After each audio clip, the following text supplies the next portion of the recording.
hadn't seen my husband in a month, yet every rumor in Riverdale seemed to slide straight into my ear. Waiting at the crosswalk, I still couldn't hide. "Hey, did you hear? Julian, the jewelry god, just rented out an entire Michelin 3-star for some model." "Seriously?"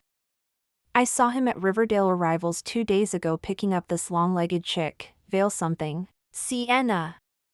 Breakout supermodel last year. Face, 10. Vibe, try hard." Every word sliced thin, carving a little deeper into my ribs. I shut my eyes, choking the flare in my chest. The anger wasn't for them, it was for Julian. When the Bentley finally coasted to the curb, the driver took one look at my marble pallor and swallowed his greeting. Tonight's dinner was Skylar's idea, an intimate little gathering of everyone who matters. Her invitation had finished with the words mandatory attendance, and Julian hadn't RSVP'd no. I fixed my smile before I walked in. I'd settle the score later. Public scenes are bad for business. Outside the private dining room I heard Chow Mingliang's foghorn. "That supermodel's booked for every runway from here to Paris, and our boy's chasing the departures board. Word is they fought, she jetted off to Charles de Gaulle, and he cancelled 3 shows to chase her. 3 hours in line for a limited-run capsule collection, just to get her the bracelet she wanted. Respect." I pushed the door open with zero expression. Chow's mouth snapped shut. "Hey, Viv." I dipped my chin, an economical hello. "Only 8 chairs." Skylar and Blabbermouth Chow were already parked, for more gossiped on the sofa. Julian hadn't arrived. I traded pleasantries with Skylar until the door reopened. A month, and he still looked like he'd stepped out of a private equity pitch deck, immaculate, unruffled, effortless. He slid into the seat beside me, poured my tea from memory, the very picture of composure, nothing like the desperado Chow had just sketched. My pulse cooled a degree, until halfway through the main course someone knocked. A woman in a floor-scraping red gown stepped in, face veiled in sheer lace, curves lit like neon. Mystery packaged as foreplay. Julian's spine turned to steel, the temperature around him plummeted. "Well, hello, room service?" Chow cracked, always loud, never dangerous. Her gaze tunneled straight past the rest of us and locked on Julian. "Tonight's our brand's anniversary," she said, voice trembling just enough to be interesting. "We're inviting one gentleman to join our interactive segment. In front of the city's sharpest knives, participating would be social suicide." Even Chow felt the shift and shut up. Skylar was already scrolling for the manager's number. The girl's cheeks flamed beneath the veil.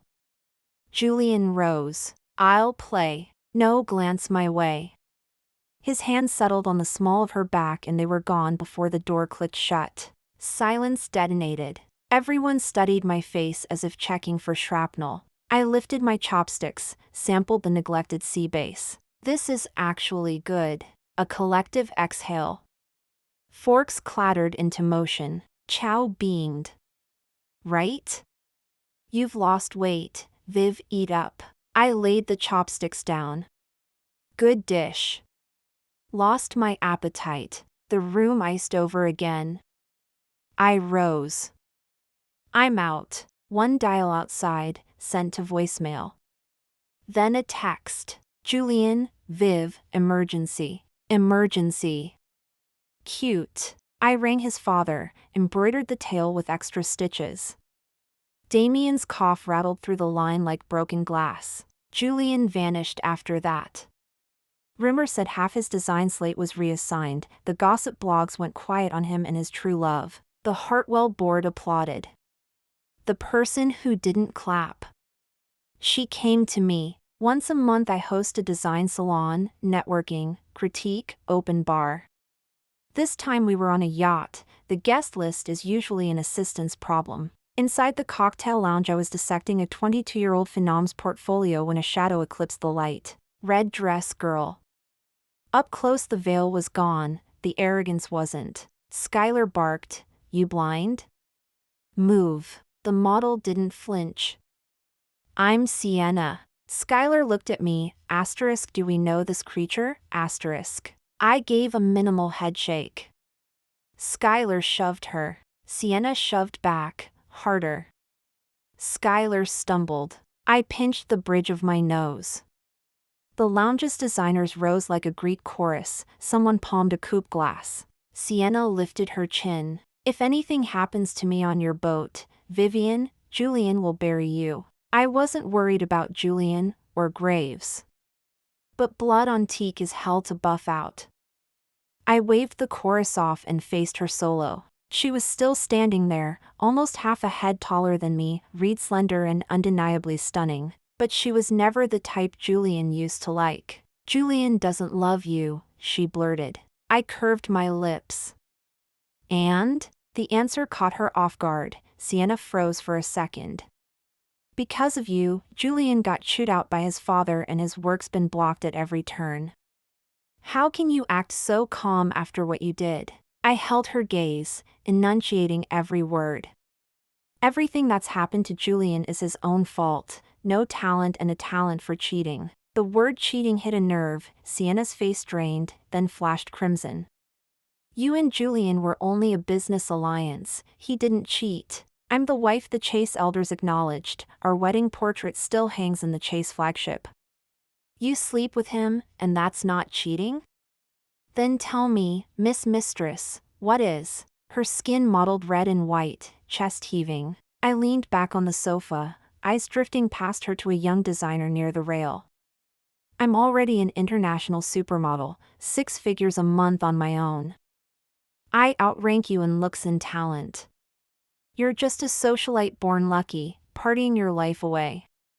Only I deserve Julian. Looking at her indignant face, I laughed outright. You're good, sure, but talent floods the circle. You, the rookie designer over there, all of you. I flicked a finger toward the boy. But I'm different, I'm heiress to a jewelry empire. Ignoring her pallor, I went on. How much do you actually love Julian? If it were real, you wouldn't be in my face. You tasted upper crust life and want to stay, but you picked the wrong target. Your so-called ability and Julian's so-called love are worthless to me.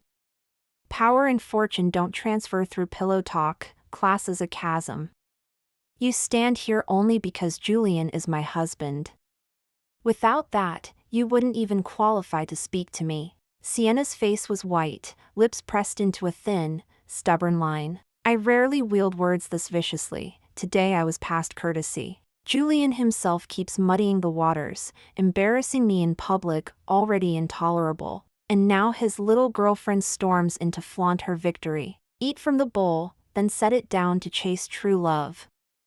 I stood, brushing non-existent dust from my skirt. Rowan, you've ridden that custom Bentley with the enamel crest, haven't you? Julian probably forgot to mention, it was my family's wedding gift. That single sentence shattered the last of her pretended pride. Their great romance has played across every tabloid. They stepped out of that custom Bentley at every hotspot. The design world's golden boy tamed by a model, pundits speculated Julian might defy his clan for her. I know he won't. He hasn't the guts. I walked to the upper deck. I've hosted this salon countless times, yet I appear in public only rarely. Usually I stay in the stateroom with a few friends, or alone in my suite. A salon isn't a stage, and even on my own yacht, an appearance from me is a favor. I halted beside the first mate at the rail. Stop the yacht. He gaped, uncomprehending. Turn back. With that, I clicked below in my stilettos. Designers and socialites tracked me with their eyes. I could have texted the captain, but I wanted witnesses. The mistress challenges me on my own deck and I keep sipping champagne? The Hartwell name would be a joke. Next morning the butler tapped at my door, Chase family downstairs. And, he added, Madam says take your time dressing. I rolled over and went back to sleep. When I descended, noon was nearing, a man occupied the living room sofa. I narrowed my eyes. Not Julian. His cousin, Damian Chase. Illegitimate eldest son of the Chase dynasty. He bolted upright as I entered. Ellis, Julian had an emergency and left. I showed no irritation, simply nodded and sat. When I stayed silent, he chirped on, eager to please. Julian's ridiculous, said a friend twisted her ankle and he rushed off. Don't be mad, Alice. I smiled, changing the subject. You've waited ages, Chase. Stay for lunch? Damien bobbed his head. I rose and told the housekeeper, ask Chase's preferences and see him to the table. I have matters to attend to. Enjoy. With a nod, Viv, I left Damien standing. His expression must have curdled, but I couldn't care less. In this marriage, Julian and the Chase clan have already folded. Riverdale's players are few. Julian was the optimal match when we wed. Chase had deep roots in jewelry, emery. 6 months after the wedding, Chase acknowledged an illegitimate son 2 years older than Julian, and a younger illegitimate daughter. Scandal shredded the elder Chase's marriage, and Julian, once crown prince, found the succession path strewn with landmines. By then he was no longer prime stock, yet my family never filed for divorce. Until yesterday, when Julian vanished and left Damien as placeholder. He knew I'd never consider Damien. Parking him here was hush money in human form. I don't accept such hush money. Neither will my parents, or Alexander. Over afternoon tea, news of the Hartwell-Chase divorce detonated across every feed. No need for my hand, Mom and Dad moved fast. The press release detailed the split, stressed ongoing partnerships, and delicately hinted at cause. Gossip outlets excavated Julian and Sienna's affair overnight. Some condemned them, more sang of star-crossed love. I showed Skylar a headline, Jewelry Scion gives up empire for her, she's worth the fortune. If memory serves, I was the legal wife. Yesterday morning she was still the mistress. Skylar shrugged.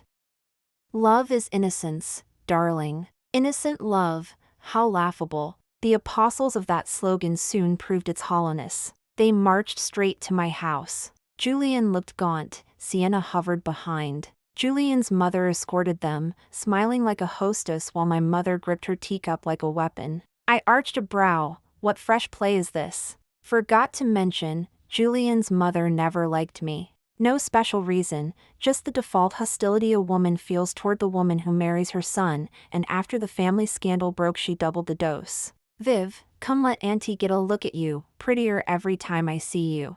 Whose label is that dress? It makes you look so dainty and adorable. Don't you agree, Sienna? Dainty and adorable? My face went black, only years of finishing school poise kept me from exploding on the spot. My mother set her teacup down so hard the delicate white porcelain cracked at the base. Mother. Julian's disapproving voice cut in. Eloise had been a famous pop singer in her day. Apparently the Chases are wired to go crazy for love. Charles defied the whole clan to marry her. Not long after the wedding he cheated and came home with 2 illegitimate children. Maybe because that youthful romance had been so spectacular, Eloise could never accept the betrayal. People who live on love have nothing left when love dies. Her personality darkened. She acted as if the world owed her and couldn't stand to see anyone else happy. My family's life looked too perfect, so at every gathering someone compared my mother to her, and the resentment festered. Sienna, apparently illiterate in atmosphere, chimed right in, yeah, it looks amazing on Ellis, smash. Before she could finish, my mother grabbed the teapot and hurled it at her feet. Hot tea and leaves splattered with the shards, scalding Sienna's ankles. Who do you think you are, criticizing my daughter? The living room froze. I heard an upstairs door open, and a moment later Alexander appeared at the balcony rail, surveying the circus below. Embarrassment hung thick. Sienna was too terrified to breathe. Julian squeezed his eyes shut. Eloise's face flickered, stung by my mother's words. Hartwell, I came today to apologize. This is my fault. You watched me grow up. From now on Viv is my own sister. Even in this chaos Julian stayed calm, but the moment the words left him a snort drifted from upstairs. Viv doesn't need more brothers. If you're sorry, Julian, bring a real apology. Julian looked up, eyes dark. The next Chase show is postponed 2 weeks. I stared at my slippers. Julian met Alexander's gaze, yet I felt my brother's eyes stay locked on me. When I didn't react, Alexander drawled, not enough. Silence again. Just as my patience snapped, Julian finally spoke. I'm withdrawing from the Eastern Palace jewelry project. I lifted my head in a cold smile. That actually hurts you, impressive. Before he could answer, I leaned back and told the shameless bastard, since you brought mommy to say sorry, let's get on with it. Time's ticking. Julian stood, Eloise rose with clear reluctance. Sienna refused. Vivian, don't push it. Julian already gave up that much. I studied her playfully. Doors that way if you don't like the menu. Sienna, Julian barked. Tears brimming, she stood. He faced me while Eloise and Sienna hovered behind. Watching them apologize like a delegation was the most ironic tableau I'd ever starred in. I'd underestimated Sienna, overestimated Julian, and totally misjudged how thoroughly love can wreck things. He probably thought handing over a few projects plus I'm sorry would close the file. If love means that much to him, losing a few things shouldn't matter, right? When the Chase family left, Sienna brought up the rear. Eyes red, she hissed she'd remember today's humiliation. I shrugged. Remember away, if your memory's that good, good for you. Julian paid the entrance fee. Alexander agreed not to kneecap him, so Julian can duel Damien for the crown without looking over his shoulder for Hartwell. But even without my brother's boot on his neck, the legitimate heir now fights the bastard without Hartwell muscle. Word is the divorce disappointed Charles so deeply he's barely speaking to Julian. This round, Sienna's status is official. The entire zip code knows Julian burned the kingdom for her. And I've become the punchline. No one's stupid enough to laugh in my face, but the idea that they finally have a Hartwell joke is a first. Sienna's been dodging me, yet Skylar somehow booked us for the same party. Skylar mentioned she'd invited the young designer from that night. His portfolio still interests me. But the moment I arrive I spot Sienna in a blinding gold gown. A clutch of wannabe starlets orbit her, and whatever she's saying has them shrieking with laughter. I'm weighing an exit when a hand lands on my shoulder. Skylar whispers, "Big sis is scoring you a rebound tonight. Don't." Before I can finish she's shaking a bottle of Dom, pops the cork, and yells, "Good evening, everyone. Let's welcome the leading lady of Jewelry Gate, Rowan." Her voice hijacks the whole velvet. Under the bruise-colored lights, Sienna's face flushes scarlet. No one cheers, just whispers weaving through the room. If nobody else will welcome Rowan, I will. Skylar flashes her perfect teeth and aims the geyser straight at Sienna. The cork's gunshot and Sienna's shriek sink. Champagne hoses her contoured face. By the time the bottle empties, her hair is plastered, the gold dress drenched in cheap. Well? Applaud, peasants. The crowd smothers laughter and claps half-heartedly. I've got zero to do with this, but Skylar drags me center stage. I turn to leave. 2 steps later someone yanks me into a back hug. Screams erupt, glass shatters, the copper smell of blood blooms. Warm droplets hit my shoulder. I look up into those unfairly inventive eyes. Their owner gives me a fox-dimpled grin. On the way to the hospital I still can't rewire Sienna's brain. Skylar humiliated her. Why dump the grudge on me? If Leo hadn't stepped in, the stitches would be in my skull, not his. Which makes me wonder, does she even dimly grasp what hurting me costs? They wheel Leo in for sutures. Young, fit, he stays awake the whole time. I've barely settled in the lounge when my parents and Skylar's older sister arrive. My mother inspects me head to toe. Skylar's sister exhales relief. They heard within minutes. No one needed to call. Skylar's sister apologizes. I wasn't injured but I was scared, and the match was lit by Skylar's taunts. The actual culprits, Sienna and Skylar, were both escorted to Riverdale. In our world, problems normally settle behind closed doors. Handcuffs are almost a fashion faux pas. Mom told me Julian had gone to bail Sienna out. Word was the man famous for never losing his cool had exploded in front of everyone. Right in the middle of the Chase Civil War, another scandal like this detonated. Leo refused a quiet settlement. He was pressing charges against Sienna. That was exactly what I wanted. I never showed my face again. The same day, I flew Leo, his stitches freshly knotted, to the Maldives. He'd taken a hit for me. The least I could do was bankroll a proper convalescence. By the time I came home, a month had slipped by. I bumped straight into Julian and Sienna at Riverdale. For a second I felt haunted, same city, yet we randomly collided. They were evidently waiting for someone. Julian's gaze dropped to Leo's hand locked around mine. I glanced at Julian, strip away the dynasty and the spotlight, and Leo didn't pale next to him. He was younger, actually fitter. Sienna looked as though she'd seen her nemesis, fire nearly shot from her eyes. She lunged. Julian yanked her back. "Vivian, you bitch.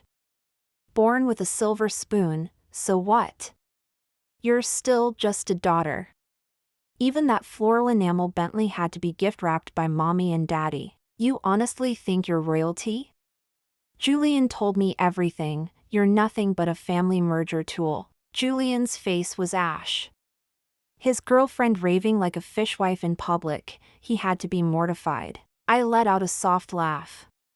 "Sienna, play the position you're hired for.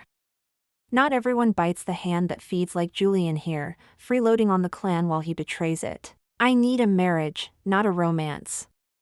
Take some free advice. Look at Eloise, she's your preview." "You." Sienna choked on air. Julian stayed stonily silent. I knew she wouldn't buy it. Love is an even stickier trap than power. But once the hormones fade, who actually remembers their opening line? She's still out on bail, checking in at the precinct every single day. I walked past them. As I brushed Julian, he spoke. "Viv, how've you been?" My body stuttered. He'd never asked, even after half-year absences. I angled my head, measured his face, and offered, slow and distinct, "None of your damn business." I hauled Leo, still on guard, away. Sienna's shriek trailed after us. Scumbags just love to humiliate themselves. We'd planned to linger in the Maldives, but Alexander messaged. The chase firefight was blazing. My reappearance could pour gasoline on it. Julian had cut a deal with my brother, none with me. My people had their binoculars fixed on every chase twitch. Right now Julian's father backs him, and so do the cadet branches. Damien's shield is Eloise. Both sides are bribing, poaching, scheming, yet the duel hangs in eerie equilibrium. One push from me and the blaze would roar. I still hold the nominal title of design director at Hartwell.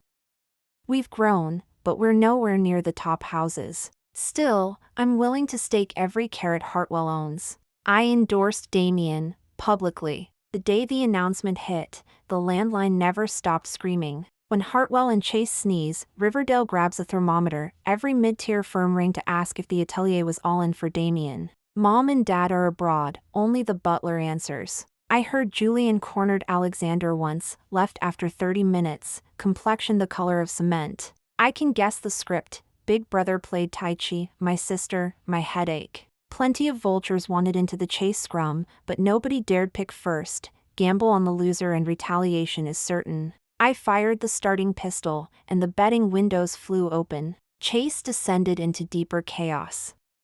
Charles wants the Civil War over, yet the arrow's already loosed. Everyone knows Damien is mediocrity incarnate, next to Julian, a penny stock. No one's naive enough to wish Chase prosperity, they just want a slice of the carcass. 2 weeks of brawl and Damien is nosing ahead. Perfect timing, I leaked the story. Sienna smashed a Dom bottle into Leo's face. Leo's hot right now, his fans are legion and rabid. Add the fairy tale media juice around Sienna and Julian, and within half an hour the internet had autopsied her alive. The outrage tsunami crashed in. Before PR woke up, Chase's NYSE ticker face planted. The cloud of Leo's fandom outran my spreadsheet. As I watched Julian and Sienna rocket up the trending tab, an arm cinched around my waist. "Ellis, using me like that comes with an invoice," Leo murmured, fox grin sharp, the scar on his temple only making him tastier. Those eyes, my favorite feature, were drowning in passion, sincerity negotiable. I didn't care. I needed my sore lower back inside. Youth really is wasted on the young. I bagged him 2 lead film roles. He floated. I applauded.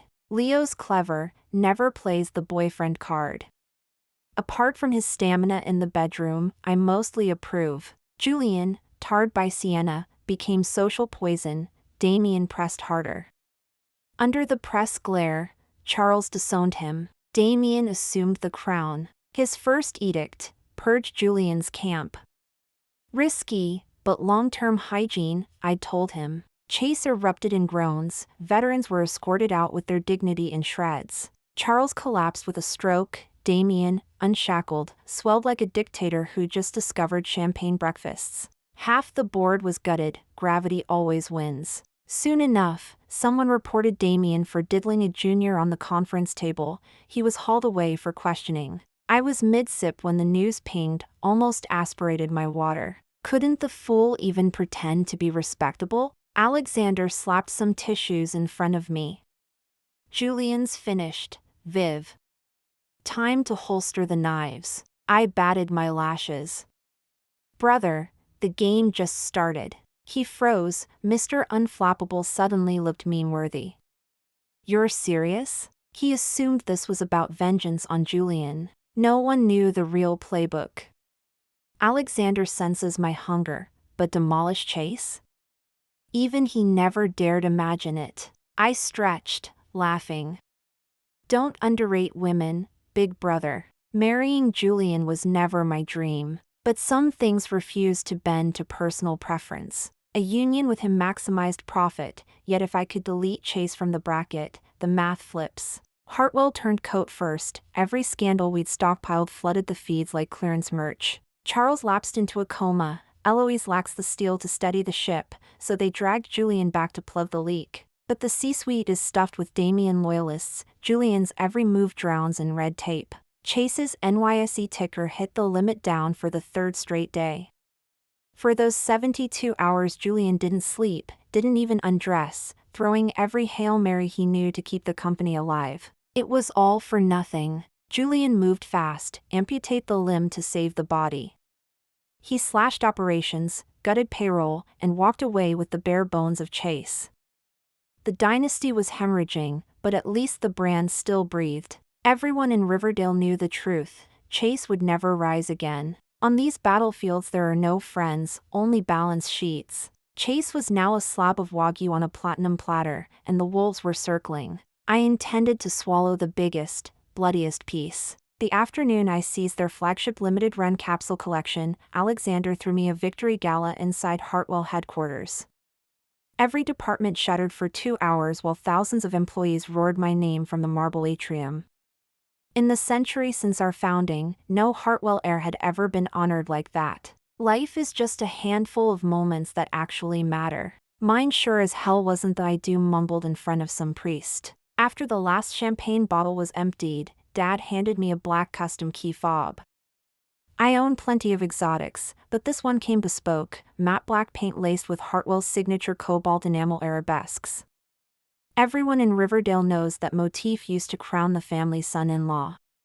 From now on it crowns me. I don't need a strategic alliance, I am the strategy. I crave power, and I crave money, but what I crave most is the score. That rush of standing on the penthouse terrace while the rest of the city looks like ants, nothing else comes close. People like us don't waste time on romance. Unless you're dumb enough to catch feelings, of course. I ran into Jade at Silver, the charity auction house on Park Lane. Before the crash she'd been Riverdale's reigning queen, trust fund pedigree on one arm, Chase crown on the other. After the fall she vanished. Now, a year later, her cheekbones looked sharp enough to slice silk, bruised half-moons under each eye, crow's feet staking territory at 35. She'd clearly been fighting life bare-knuckled. These days Chase clings to life support, a single floor, fewer than 100 staff, Julian at the helm. The only reason the doors are still open is Jade. Maybe my stare was too obvious. She caught me and her knuckles went white around her paddle. Curious, I handed my bidding card to Leo and asked the attendant to wedge an extra seat beside her. Jade's gaze turned glacial the second I sat. I was the woman who dynamited her kingdom, rubbing that in was cruelty she didn't need. I crossed my legs and smiled. "How've you been, sister-in-law?" "Don't call me that," she hissed, voice low and shaking. She lifted her chin, refusing to look at me, still clinging to the tatters of her crown. Chase blood, always addicted to denial. "You're right," I said, letting my gaze travel from her scuffed pumps to the fraying Hermes strap. "That title doesn't fit you anymore. I'm still Zane's wife," she snapped, jabbing a finger at me. I glanced at her husband's stormcloud face and laughed softly, then strolled back to my aisle seat. Jade remained standing, spotlighted by 100 curious pupils. Weeds must be uprooted, not pruned. Jade couldn't save Chase, and I would never let her. The skirmish was over. I went back to war. I raised my paddle until the hammer fell on an imperial amber brooch, paying 7 figures just to pin it on Leo's lapel. Next morning, every glossy site screamed about Vivian's outrageous gift to her boy toy actor. Hashtags bloomed like wildfire. Reminded me of the night Julian rented out Lou for Sienna. Remember how the city sided their Romeo and Jet Set romance? Boredom hit like a sudden headache. I speed-dialed Leo. "Don't call me again." Silence pulsed, then his calm baritone, "I want the lead in Zhang's next picture." Dial tone. The day Chase filed for Chapter 11, I parked the cobalt-edged custom at the curb outside their last sad storefront. The company had folded itself smaller and smaller until it fit inside a former pawn shop.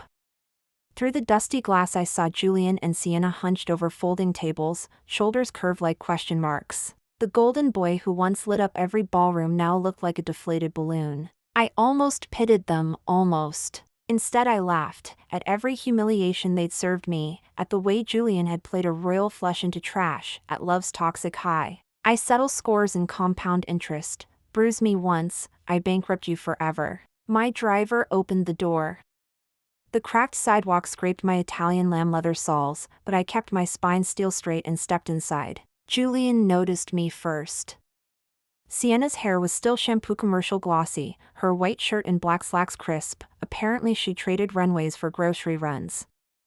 The girl who'd once strutted across the yacht deck insisting she was pure gold now folded laundry in the back room. "What the hell are you doing here?" she screeched. I kept my smile on Julian.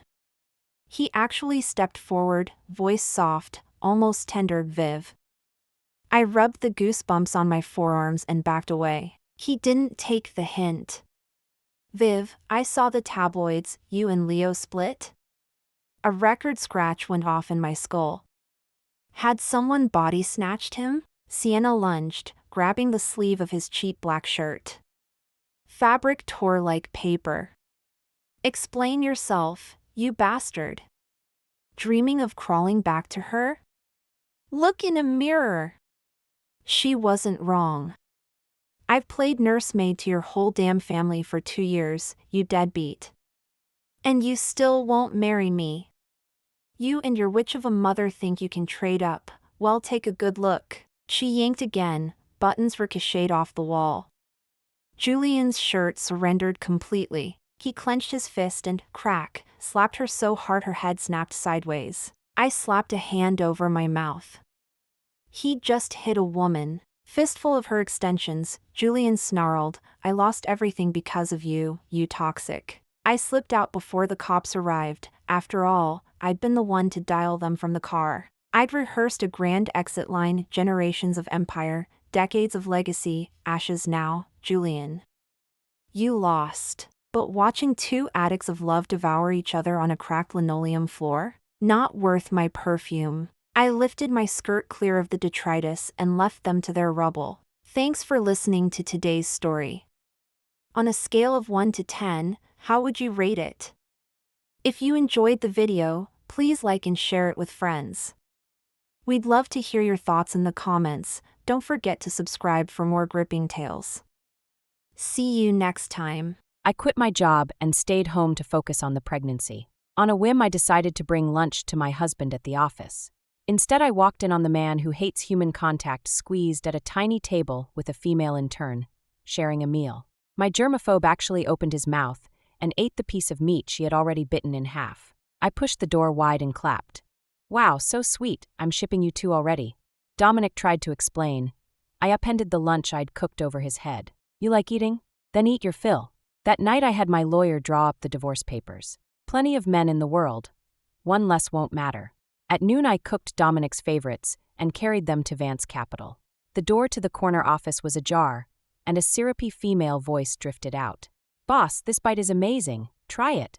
I froze, certain I'd taken a wrong turn. Everyone knows Dominic keeps to the highest moral standards, In all our years of marriage, I've never seen him smile at another woman. The next second his voice, soft as melted sugar, slapped that belief out of me. "Feed me." Brielle lifted the morsel from her bowl to his lips. I already took a bite. "Hope that's not too gross, Emery. You know I hate that, yet you still offer me your leftovers?" Even as he complained, he obediently opened wide and swallowed the half-eaten meat. My heart missed a beat. After 5 years of marriage, I know the strength of his phobia. If I use my own chopsticks to serve him, he frowns and flicks the food away. I couldn't take any more. I shoved the door so hard it bounced off the wall. Sunlight poured through the floor-to-ceiling windows, bathing the two of them in gold. The table was so small they had to press together, elbows and knees tangled, yet they looked perfectly comfortable. I stepped inside and applauded. "Wow, so sweet. I'm shipping you 2 already." Dominic jerked to his feet, flustered, putting space between himself and Brielle. "Ahem, what are you doing here?" Brielle shrank like a startled rabbit and whispered, "Good afternoon, Mrs. Vance." I kept clapping. My, anyone would think we're on a soap opera set. "I even have a title for you. Office Romance, the Brielle." Brielle flushed crimson, biting her lip in silence. Dominic's brows drew together. "Stop this, Serena. Brielle and I are just having lunch," he said, reaching for my hand. "You're supposed to be resting. If anything happens to the baby." I sidestepped his grasp and raised the bento box I was carrying. "Cooking isn't my talent. I'd spent the whole morning on this labor of love lunch. I came to feed you." "No need now. Alley cats know how to scavenge, and so do alley men." "Serena." Dominic's voice turned sharp. "What kind of talk is that?" Brielle saw I'd worked through the morning and hadn't eaten. He reached for the box. "Give it here. My wife rarely cooks for me. Even if I'm full, I'll still taste it. Can't waste her effort." I swung my arm, flipped the lid, and dumped the steaming food over his face. "Emery," Brielle gasped, dabbing at him with a handkerchief. "Mrs. Vance." "Blame me, not Emery." Dominic shook his head at her, worried I'd turn on her next. Watching them, I felt my heart sink to the floor. Dominic grew up privileged and brilliant. Women have thrown themselves at him for years, yet he always kept the proper distance. After we married, he saved every scrap of warmth for me. Outsiders see a man carved from ice. But everything has changed. I'm no longer the only woman in his heart. Another one is sharing what used to be mine alone. He wiped rice from his cheek, slid an arm around my waist, and spoke gently, but I could feel his impatience. "Stop this. You're the only one I love. Brielle is just an intern I admire. She doesn't even register beside you." I looked up at him. He wore the patient smile reserved for a tantrum-throwing child, as if eating from her chopsticks were nothing, as if I were the one being unreasonable. A cold curve touched my lips. I pushed his hand away. "Brielle wants far more than an intern-boss relationship, and you're not emotionally blind, Dominic. Don't pretend you haven't noticed." His eyes narrowed. "Consider this your only warning. Next time, forgiveness is off the table." I tossed the empty box into the trash and walked out. Brielle chased after me. "Mrs. Vance." Her eyes were red, her face the picture of wronged innocence. "I'm the one at fault. Emery worked straight through lunch, so I shared my food. I never guessed he'd like my cooking so much. Please don't take it out on him." Her voice carried. Co-workers craned their necks. I pointed to a nearby woman. "What do you usually call me?" The employee stammered. "You're Emery's wife, Mrs. Vance." I turned to Brielle. "Everyone here knows I'm Dominic's legal wife, yet you keep calling me Mrs. Vance. Could it be you're itching to replace me and can't bear to acknowledge the real Mrs. Vance?" Gasps rippled across the floor. Contemptuous glances zeroed in on Brielle. "Some people spend their days scheming instead of working. Look in a mirror first." "Hey, doesn't Brielle look like a younger version of Mrs. Vance? Real-life shadow lover? A copy can't rival the original." Whispers and snickers followed Brielle as she fled in tears, face and neck mottled purple. Word was she didn't show up for the rest of the afternoon. Dominic caught up with me outside. "Serena, are you heading home? Let me drive you." I ignored him. He kept pace until we reached the street, then caught my wrist. I slammed my handbag into his cheek. Unruffled, he took the bag and said quietly, "Enough. You're pregnant. Let me drive you home so you can rest." I snorted, feeling slightly better at the red welt rising on his face. But when I climbed into his car, I spotted a Melody hair clip on the passenger seat. Gaudy, childish, and definitely not mine. I didn't have to think hard to know whose it was. The anger that had just cooled flared back to life. I hated admitting it, but this girl Brielle had my pulse racing so hard my chest hurt. Reason was slipping through my fingers. The passenger seat of Dominic's Ferrari had always been mine alone. His own mother had never sat there. This was the first time another woman, a single woman at that, had ever occupied it. Brielle had wedged the hair clip into the seatbelt clasp on purpose. She might as well have stapled a declaration of war to my forehead. In 5 years of marriage, Dominic had never made me this furious. I itched to brain him with the Hermes bag in my hand, then charge over and shred that little green tea brat's face. You skip the noble path and sprint straight to the gutter, huh? Dominic slid behind the wheel. I opened my mouth to confront him, but his phone rang first. The instant he saw the caller ID, his knitted brows relaxed. Snap! The clip broke in half. Dominic's voice cracked with worry. What? You were hit by a car? Hang on, Brielle, I'm coming. He hung up and looked at me, proud Dominic actually pleading. Serena, let me call you a ride, okay? Brielle's been in a car crash. I need to get her to Lenox Hill Hospital. Disappointment hollowed out my chest, my eyes burned. I'm carrying your child, and you're ready to abandon me for some random girl? He frowned. Don't be dramatic. The situations aren't even close. She's badly hurt. I can't just leave her. A bitter laugh slipped out. Can't she dial 911? Doesn't she have friends or family? A married man has to play ambulance for a 22-year-old. You know she's a kid trying to make it alone in the city. His tone turned sharp. Can't you show a little empathy? What's the fun in bullying her? When did you become so petty? His impatience slammed over me like ice water. Fury froze into a chill that shook my limbs. Funny, Vance Capital is full of women, but I've never seen you coddle any of them. Brielle sure is special, practically equal to me now. I shook my head with a mocking smile. No, she's already overtaken me. He only stared as if I were a toddler mid-tantrum. I told you not to overthink it. She's just an employee to me. Suddenly I couldn't bother arguing. If you drive to her, we're finished, divorce. His face went cold. Must you? I don't have time for this. He leaned over, unclicked my seat belt. I already messaged Charles, he'll pick you up. Go home and cool off. His choice was made. I got out without another word. I stood on the curb and watched the Ferrari shoot away, frantic to save precious seconds for Brielle. The moment he disappeared, I called my attorney. Charles, draft the divorce papers. Charles hesitated. You and Emery? You're divorcing Emery? Yes. As fast as you can. Understood. How shall we divide assets? I rested a hand on the gentle swell of my belly. He cheated while I'm pregnant, he leaves with nothing. If I weren't so crushingly disappointed, I'd never have pushed it this far. But a tainted man is worthless to me. Back home, I phoned movers and ordered every trace of me out of the penthouse, Dominic's property, so I wouldn't spend one more night under that roof. I worked through the night, and by dawn was installed in the Greenwich estate I'd bought my parents. After a brief hello, I collapsed into bed. I must have been feverish. Sleep came fitful and sour. Pregnancy symptoms piled on, dizzy, vomit, sleep, repeat, until I had my parents take me to Lenox Hill. It was worse than I thought. The doctor warned my emotional spike plus a cold could trigger a miscarriage. I surrendered my phone and focused on bed rest. 2 days later, I checked out, recharged the dead battery, and turned the phone on. I'd half-expected messages from Dominic demanding to know where I was. There were none, only concerned notes from family and friends. But his Instagram was on fire. 10 new posts while I was hospitalized. On the road for business trip, learning every mile. A dusk highway shot posted 3 days ago. In the half-rolled window, I caught Brielle's grinning reflection. And in turn tagging along? I scrolled. Work for me gets spoiled. Screenshot of a shopping cart stuffed with designer skincare. Brielle commented, best boss ever. No more stress breakouts. Dominic replied magnanimously. Keep it up and I'll fast-track your promotion next month. She flooded him with hearts. Her own feed was worse. 20-plus posts, every single one about Dominic. Gifts, trendy streets he'd strolled with her, rooftop bars. While I retched in a hospital room, he was spoiling his little girlfriend senseless. The colder my stare grew, the clearer the truth became. Brielle had cracked his usual iron boundaries. My heart, thought long buried, was exhumed and whipped raw.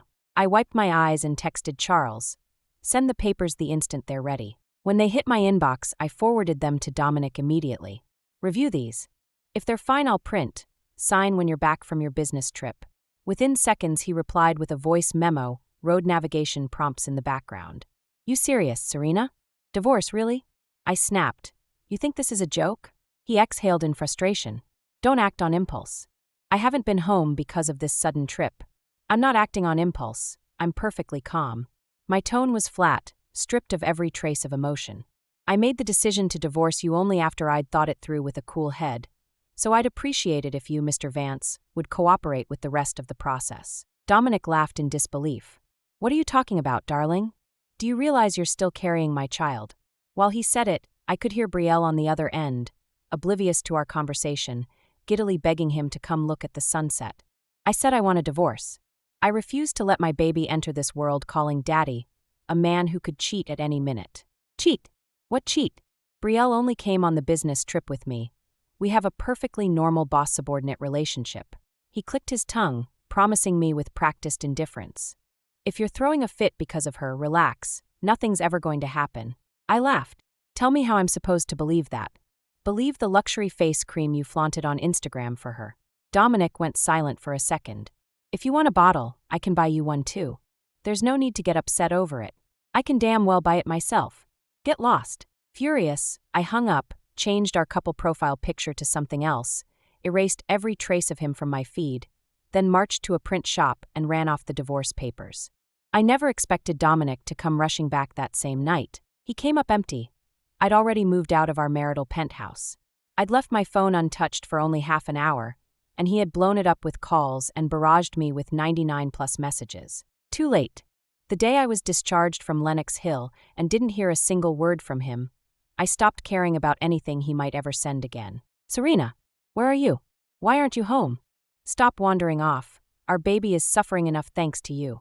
His rapid-fire scolding greeted me the moment I answered, and my patience snapped. Are you sick in the head? I'm divorcing you. Why would I sit at home waiting for you? Maybe it was how vicious I sounded. Dominic finally realized I wasn't just throwing a tantrum. His voice softened. Divorce? I'm back now, aren't I?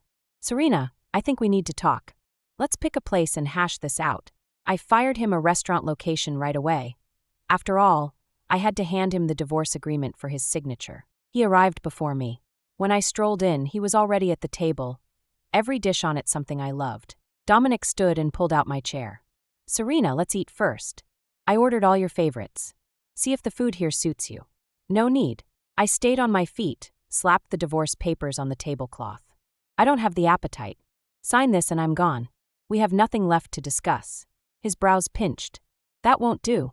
If you won't eat, our baby still needs to. Be angry if you want, but don't starve yourself. He had a point. Every time I looked at him, I felt sick, yet the life inside me needed nourishment. I sat. Dominic considerately rinsed utensils for me, scooped rice, and loaded my plate. I accepted his service without a thank you, treating him like hired help, because that's what he owed me. He knew he was guilty, so he worked without complaint. When the meal was done, I wiped my mouth, then pulled the divorce papers and a pen from my purse. Sign. Dominic ignored them, reaching instead for a shopping bag beside him. Inside, a bottle of the same Dior lotion he'd once posted for Brielle. I didn't know you liked the brand too. I bought you one. Stop being angry, all right. I swept the bottle right off the table. Luxury packaging really was sturdy. It didn't even crack. Are you deaf, Dominic? All I want from you is a divorce. Why? Because I let Brielle come on one business trip. You've worked. You know how it is. I keep telling you we're nothing more than boss and employee. I've never crossed a line with her. Sure, you haven't hugged her, kissed her, slept with her, yet. Am I supposed to be so pathetic that I wait until every last line is crossed and I'm fully betrayed before I walk away? I gave a cold chuckle, bent my head, and scratched my name across the paper with a flourish. Sorry, my bottom line sits higher than that. This marriage ends here. What about the baby, then? Dominic panicked, voice booming. What are you going to do about our child? I'll give birth on my own and raise him. I have the means. I can take care of him perfectly well by myself. Enough. Rage took him. He snatched the agreement and shredded it to confetti. I refused the divorce. There is and never will be anything between Brielle and me. Please, Serena, stop this madness, okay? I simply stared, then drew a fresh set from my bag. I printed plenty. Tear them all if you like. I'll keep signing new ones. Why? Anxiety twisted his face. He clearly hadn't pictured me this resolute. You know risk assessment. You're in business too. If an investment is obviously high risk, do you still throw every dollar at it? I signed again and held the pages out. No, smart people cash out early, cut their losses, minimize damage. That's exactly what I'm doing. Dominic clenched his jaw so hard it trembled. He spun away without another word. Thus began our Cold War. Actually, my solo freeze-out. I ignored his texts and let his calls ring out. When he couldn't reach me, he phoned my parents, begging them to coax me back to the penthouse. I hadn't told them about the divorce. They'd always liked Dominic and would probably try to talk me out of it, so I'd act now and inform them later. I only said we'd fought, he'd hurt me badly, and for the moment I didn't want to see him. My parents respected my choice and turned him away at the door. Frustrated, he finally left, dispirited. I wanted my silence to show him the decision was ironclad. There was no turning back for this relationship. Like a mirror already cracked, I had no intention of gluing it together. I knew that no matter how hard you tried, the glass could never be flawless again. Only my younger cousin knew the real story. Afraid I'd mope at home, Chloe dragged me out to clear my head. I tagged along for 2 days, museums, the aquarium, quiet places safe for a pregnant woman. Chloe's usual scene is clubs and parties. After she delivered me home, she headed straight out to dance the night away. I wished her fun, then her furious call jerked me from sleep near midnight. "Serena, guess who I just saw at the club? Your lousy husband." "Don't tell me, he's with Brielle?" "Yes. How did you know?" Chloe raged. At first he was alone at the bar, knocking back drinks. Then he must have called someone because Brielle showed up and threw herself all over him. Chloe was practically spitting fire. The kicker is that bastard Dominic didn't even push her away. He kept staring at Brielle's face, but the name he kept moaning was yours. Son of a bitch. She was clearly more worked up than I was. I signaled for her to cool it, then pulled out my phone and told her to document everything she'd seen. Every frame would be ammunition in my divorce suit. If Dominic refused to sign, I'd simply spend the time and energy to take him to court. Messy or not, this marriage was ending. While Chloe kept filming, she kept the commentary coming. I mean, seriously, what is Dominic thinking? He's got a natural beauty like you, and instead he's panting after some plastic knockoff who's had more work done than a Fifth Avenue renovation. She clicked her tongue. That face is basically a Xerox of your college look. Same eyes, same mouth, a straight-up remake of young Serena. But time never defeats a real beauty. Serena, you're more than 10 years older than Brielle and still 100 times prettier, easy. I nodded along. 100 times prettier than you too, because beauty isn't skin deep. Her surgically perfected shell will sag eventually, but her soul is rotten to the core. A woman who knowingly becomes the other woman has no shame and even less morals. The guy who falls for someone like that isn't worth a damn either. Damn, sis. Chloe clapped like she was at a pep rally. Preach. There are plenty of men out there, and you've got both money and looks. Who needs him? If Brielle wants the Vance last name, let her have it. The guy's no prize anyway. Chloe airdropped me every video and photo she'd shot. I had the stills printed, ready to take to Dominic's parents and lay the cards on the table. His folks had always been reasonable, honor and decency tattooed on their foreheads. With that kind of pressure, I didn't believe Dominic would dare refuse the divorce. At dawn the next day, I picked up my parents and had Chloe drive us to the Vance Greenwich estate. I wasn't hiding the divorce any longer. Dominic had already humiliated me in the worst way. Once my parents saw the photos, I knew they'd stop urging reconciliation. I only hoped the shock wouldn't wreck their health. Dominic's parents were startled to see us but welcomed us warmly and insisted we stay for breakfast. I took my mother-in-law's hand. She'd always spoiled me, showering me with gifts on every holiday.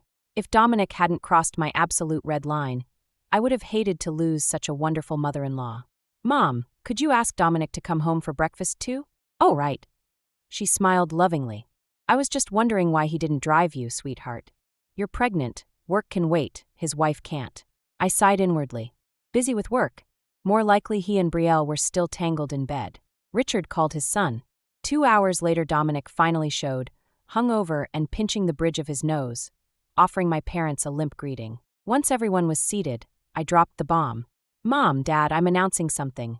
I'm divorcing Dominic and I'm keeping the baby." The words hit like a boulder hurled into a quiet pond.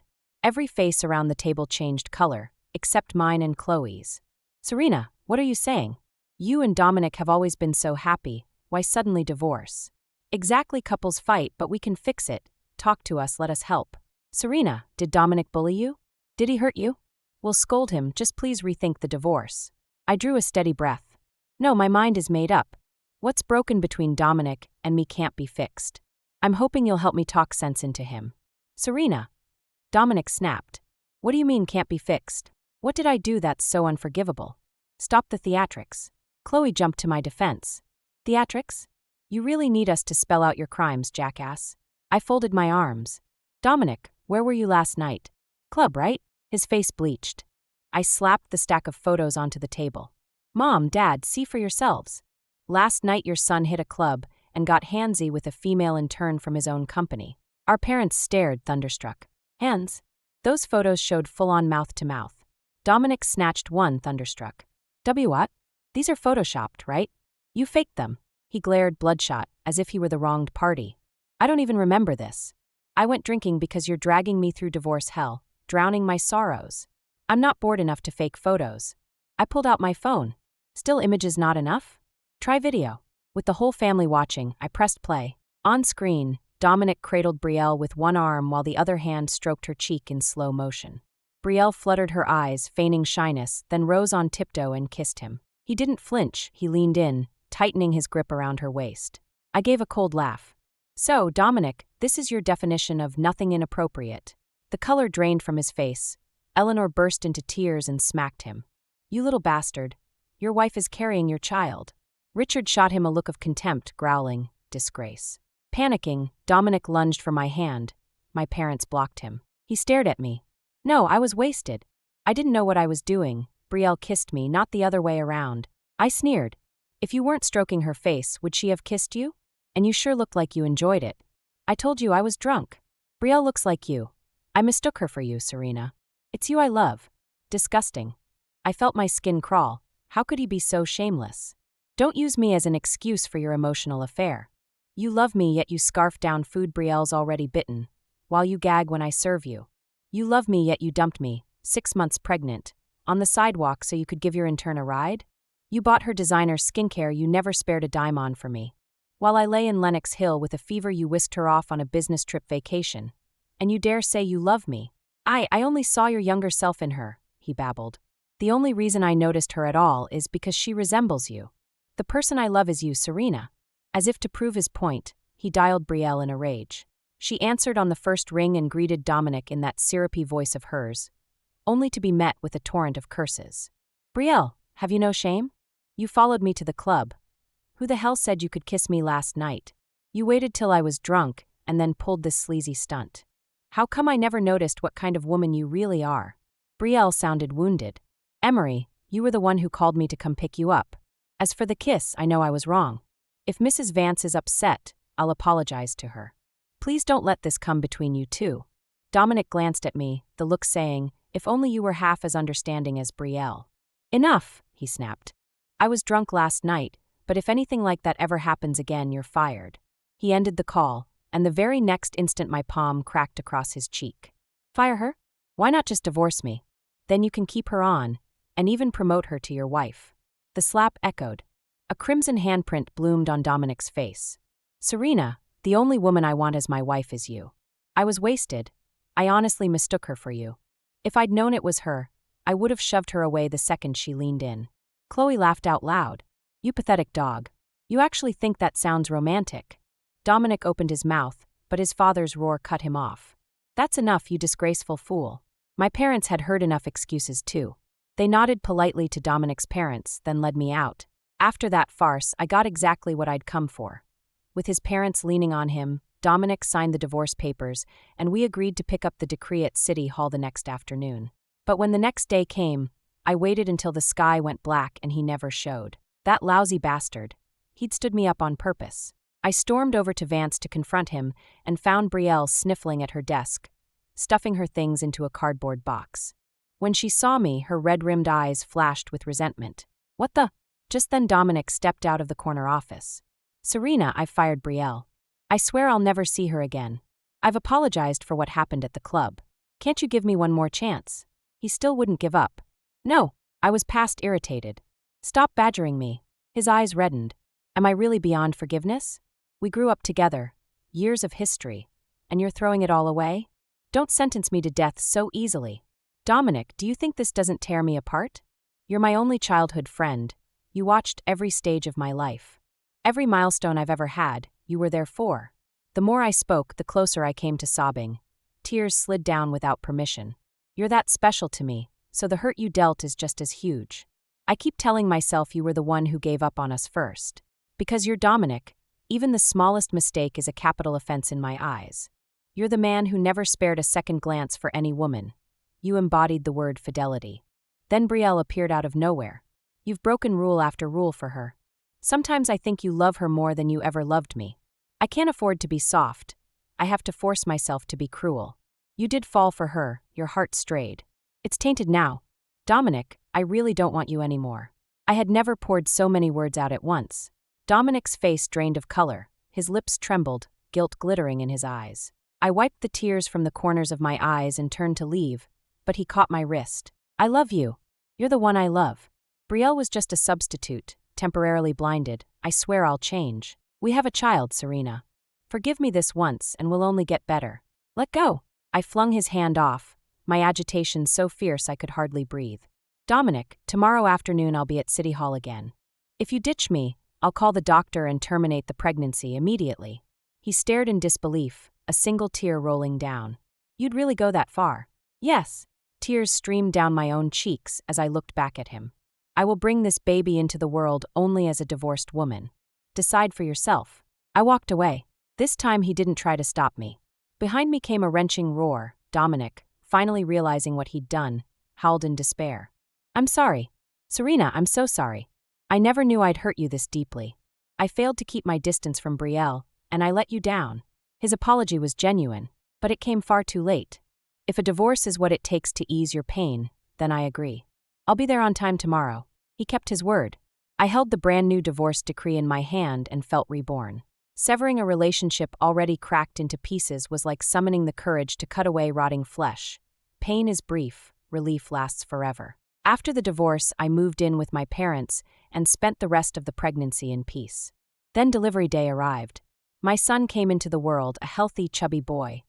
And on that very day, I received grim news about Dominic and Brielle. They had been in a car crash. Hearing that I was in labor had overwhelmed Dominic. Desperate to reach Lenox Hill, he ran several red lights through heavy traffic and slammed into a drowsy truck driver. The trucker escaped with minor injuries. Dominic died on impact. Brielle, cursed with horrible timing, had been in the back seat, reportedly dragged along so she could apologize to me in person. She never got the chance. The collision took her life instead. I wasn't sure what to feel, except that the old sayings, scumbags meet bad ends, and what goes around comes around carry a certain truth. I gave my son my own surname. I'm confident I can raise him well, pour everything I have into helping him grow into an upstanding young man. Gazing at the tiny bundle in my arms, I felt a soft, downy warmth bloom inside my chest. I'm so grateful I chose to bring him into this world on my own, sparing him from the wreckage of that failed marriage. I bent down and brushed a gentle kiss across his forehead. Thank you for listening to today's story. On a scale of 1 to 10, how would you rate it? If you enjoyed this video, please like and share it with friends. We look forward to reading your thoughts in the comments. Don't forget to subscribe for more gripping tales. See you next time. 7 years with Frost, and he told me he was bored. He turned around and found a younger, fresher girl. This time I didn't throw a tantrum. I tossed the ring, cut up the brand new wedding gown, and boarded a midnight flight out of Riverdale. His friends started a betting pool on how soon I'd come crawling back. Frost laughed, cold and sure. Give it 3 days, she'll break down and beg.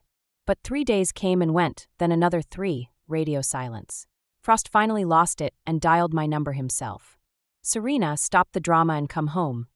A low male chuckle answered. President Vance, you don't leave a girl hanging overnight or someone else will swoop in. Frost's eyes blazed scarlet through the screen. Put Serena on now. Ethan dropped a kiss on my bare shoulder. Can't. She's still out cold. I'll have to kiss her awake first. That 7th year with Frost, I'd secretly ordered a wedding gown, mustered every ounce of courage, and planned to propose. I arrived a few minutes late to the party, just in time to hear him chatting with his crew. Serena? I'm over her. Frost lit a cigarette, grinning lazily. 7 years, you'd be sick of a goddess too. The rest cracked up. True, 7 years, and even ambrosia tastes bland. Still, Serena's stunning. And that body, remember Frost's birthday? The femme fatale midi she wore? Every guy in the room forgot how to blink. Seriously, Frost, you used to worship her. You really ready to let her go? Frost's voice stayed flat. When have I ever lied? Then mind if I make a play for Serena? Knock yourself out, he said, blowing a perfect smoke ring. Just don't be grossed out by leftovers. Classy. You'd chase a woman Frost discarded? More laughter. I never stepped into the VIP lounge that night. Texted a headache excuse and went home. Frost hung up without a single question. That was the moment I knew it was over. Within days, the gossip blogs were on fire. Frost was courting a sophomore from the drama academy, young, tender, starry-eyed. He does everything big, same as when he'd chased me. Penthouses, McLarens, Harry Winston chokers. Whatever it takes to plaster the headlines. The girl never stood a chance. She caved in 48 hours. At the next group dinner, Frost walked in with her on his arm. The room went mute. A couple of girlfriends shot me worried glances. I smiled. Why the funeral faces? It's just me. Frost finally looked my way. Serena, let's clear the air while everyone's here. Go ahead. All these breakups and makeups are tired. The spark died years ago. My fist clenched so hard the ring carved into my skin. I didn't feel a thing. Stella's young, uncomplicated. I'm serious about her. I won't hide her in some gray zone. He stroked her hair. She deserves the title. I nodded. Understood. If you ever need anything, you still have me in Riverdale. We stay friends. Better not. I stood, smiling thinly. Clean cuts heal fastest. I'd hate to confuse the poor girl. Frost lifted a brow, then shrugged. Fair. Enjoy your night. I'm heading out. Driver? I'll grab a cab. As the door swung shut, I heard the guessing start. 2 days. She looked pissed. Give her a week. Frost's voice carried ice cold. 3 days max, she'll break down. Same script, new verse. After all, Serena's addicted to him. Everyone knows that. I swallowed the bitter smile, clutched my clutch, and marched to the elevator. Back at the loft, I lifted the wedding gown from its corner in the walk-in. 6 months of fittings, and it would never see an aisle. Custom order, non-refundable. I found a pair of shears and shredded it. No point leaving trash that would only irritate Frost. I slipped off the ring, set it on the coffee table, and packed light. Just passport, phone, and dignity. Left a handwritten note. Do whatever you want with the penthouse and everything in it. Don't ask me. Booked the red-eye to Eastport where my best friend had married earlier that year. She fed me retail therapy and afternoon tea. Evening rolled into a small reunion. Old classmates, cheap champagne. Halfway through, the door opened again. Girls squealed. Ethan? Rare sighting. Big shot. What brings you down from the VIP lounge? Deal next door. Heard the gang was here. Thought I'd crash. His gaze brushed mine, lingered half a second, moved on. My friend squeezed my wrist. Serena, he's here for you. I squinted through the buzz. Taller than Frost, black cashmere overcoat, matching suit underneath. Face carved by deadlines, legs non-stop. I shook my head. We haven't talked in years. She ignored me and waved him over. Ethan, could you run Serena back to her hotel? We're all drunk. Uber feels sketchy. I blinked up at him, he looked back. 2 beats, then a nod. Sure, thanks, darling. She whispered. 7 years, 1 guy, terrible ROI. Frost cheats, you upgrade. And that specimen? Waste not, want not. How do you know he wants to? His eyes already stripped you naked, babe. Trust me, 18 boyfriends worth of experience. Ethan drove me to the harbor view. At the curb I unbuckled. Thanks for the lift. He glanced sideways. Anytime. I stepped out, then Frost's contempt echoed in my ear. Liquid courage made me turn. Tea upstairs. He kissed me in the elevator, demanding, dizzying. Cameras. I gasped, legs jelly, arms clinging to his waist. He switched angles, blocking the lens, and kissed me again. Inside the suite, he paused at the door. Serena, last chance. Say the word and I walk. I twirled his silk tie around my fingers, pulled him in. You've already swollen my lips. Now you want a ghost. He laughed softly, thumb skimming my mouth. Then remember, no takebacks. We didn't make it to the bed. My back scraped the wall. I whimpered and bit his shoulder. Ethan, are you part bulldozer? Ever heard of romance? He slid a hot palm under me, relentless. Serena, I can't go slow tonight. 5 minutes later, I understood the warning. Afterward, he carried me to the bedroom. I buried my face in the pillow, giggling. Ethan, how long's it been? He shot me a dark look. Years, work devoured everything. My smile faded, tears welled. Sorry, I dirted you. Hey! He sounded panicked, wiping tears with clumsy thumbs. I shouldn't have dragged you into my mess. Too late. You started this, you finish it. He cupped my cheeks, deadly serious. Serena, if you begin something with me, you see it through. Day 7 in Eastport. Out of the blue, Jiangsu WhatsApped me. When are you coming back? No plans. Zane's birthday week after next. Show your face. Send him a gift from me. That night in the VIP lounge, Jiang handed Frost the chat thread. Dial her. She'll pick up for you. Frost stared, stubbed his cigarette, and stood. Let her rot. Bro, chill, she's hurting. She dumped the ring. What else does she want? Maybe don't flaunt the freshman next time. We're done. Rule from this second. Nobody contacts her. If she dies, she dies. Friends tried to soften the edges. Man, your ulcer's just healed. Remember who nursed you. The more they talked, the blacker his face got. Finally, he grabbed his coat and slammed the door. Winter wind slapped him outside, but the rage inside burned hotter. 7 days and not a single text. She was really doing this. Frost pulled up her number and hit block. You'd better not come crawling back in tears, I said. Because this time I won't soften the way I used to. Ethan's call came the instant I hit return on the final line and finished formatting the layout. I'd started writing magazine columns in college, and they'd already found a small, devoted readership. So after graduation I went full-time. Leaning on that modest gift, the money was decent. The job was portable, laptop on my shoulder, I could work anywhere the wind took me. Which meant that, once we split, I didn't have to stay in Riverdale licking wounds. Serena, what are you in the mood for tonight? Ethan's voice came through crystal clear. The mid-afternoon chaos inside me settled at once. My brain cells just died by the millions. I'm wiped. You decide. How about hot pot? I know a place that does incredible pig brain tofu. You'll love it. I always order pig brain tofu when we eat hot pot. But after Frost told me it looked disgusting, I pretty much stopped. Still, I vaguely remember Ethan's taste running clean and light. Ethan, you don't have to bend for me. I'm not picky anymore. I'm suddenly craving it too. Remember the spicy Maokai pot in second cafeteria back in college? The brains were silky and fresh. Hearing him mention it made me hungry all over again. That cart really was good. I ate there 4 straight years and never got sick of it. All right, hot pot it is. I'll come pick you up now. Okay. He took me to a Chongqing hot pot joint that's been around in Eastport for decades.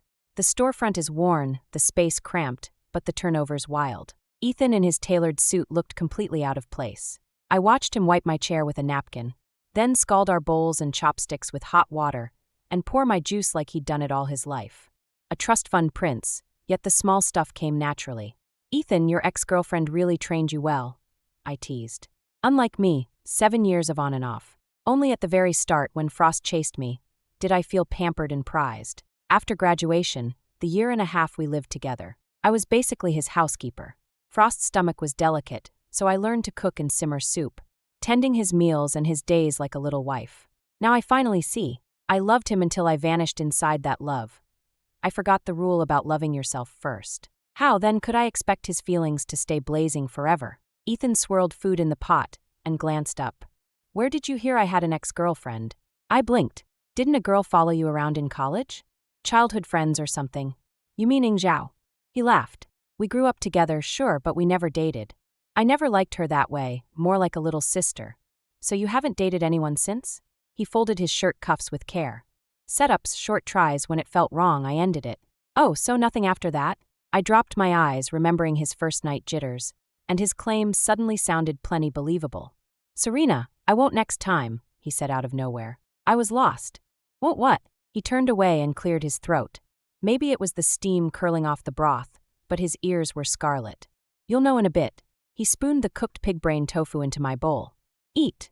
I didn't understand his earlier warning until, hours later, he'd carried me from the bathroom back to the hotel bed. By then I was falling apart, hair plastered to my temples, fingertips trembling. Ethan still showed no sign of stopping. Ethan! I tried to glare, but my eyes were misty. It came out more invitation than anger. The way I breathed his name sounded like a pout, nowhere near real fury. He bent and kissed me softly. Serena, does it feel good? I shook my head, refusing. He didn't mind. He simply shifted from storm to slow, maddening tenderness. I couldn't take it. Tears slipped from the corners of my eyes. Ethan, my nails scratched his lower back, voice breaking. Tell me now, Serena, does it feel good?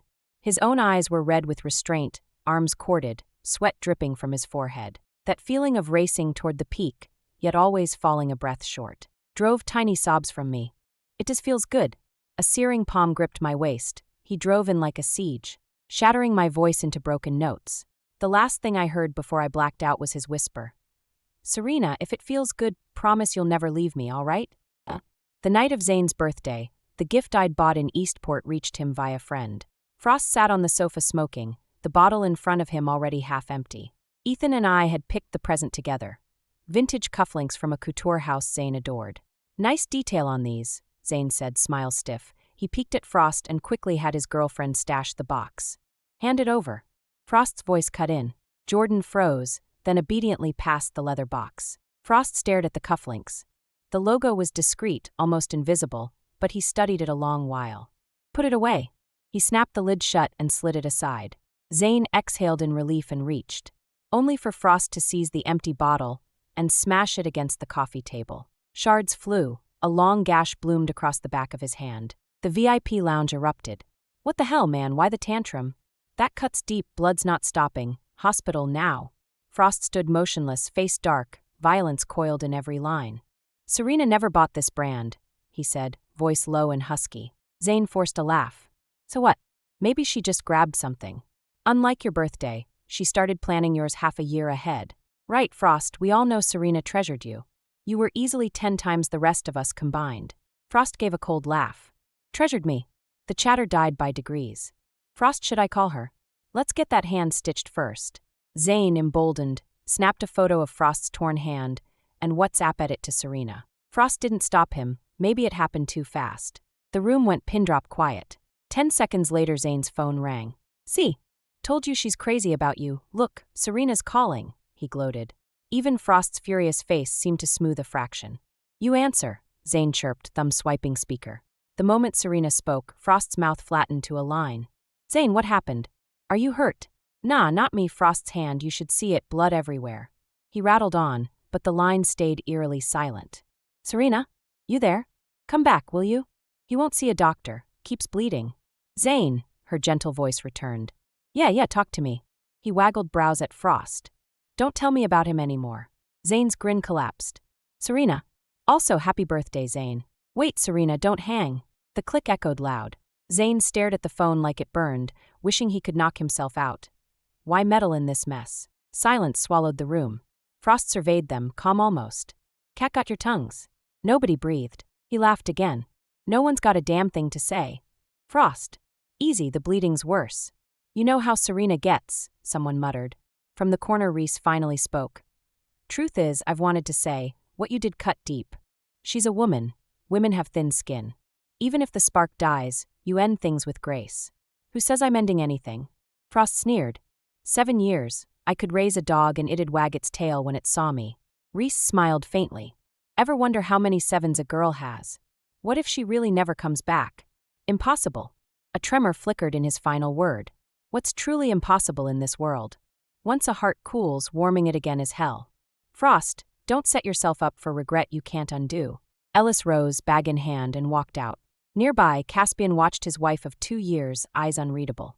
Was she defending Serena, or mourning her own marriage? Accusing him, Caspian, of neglect.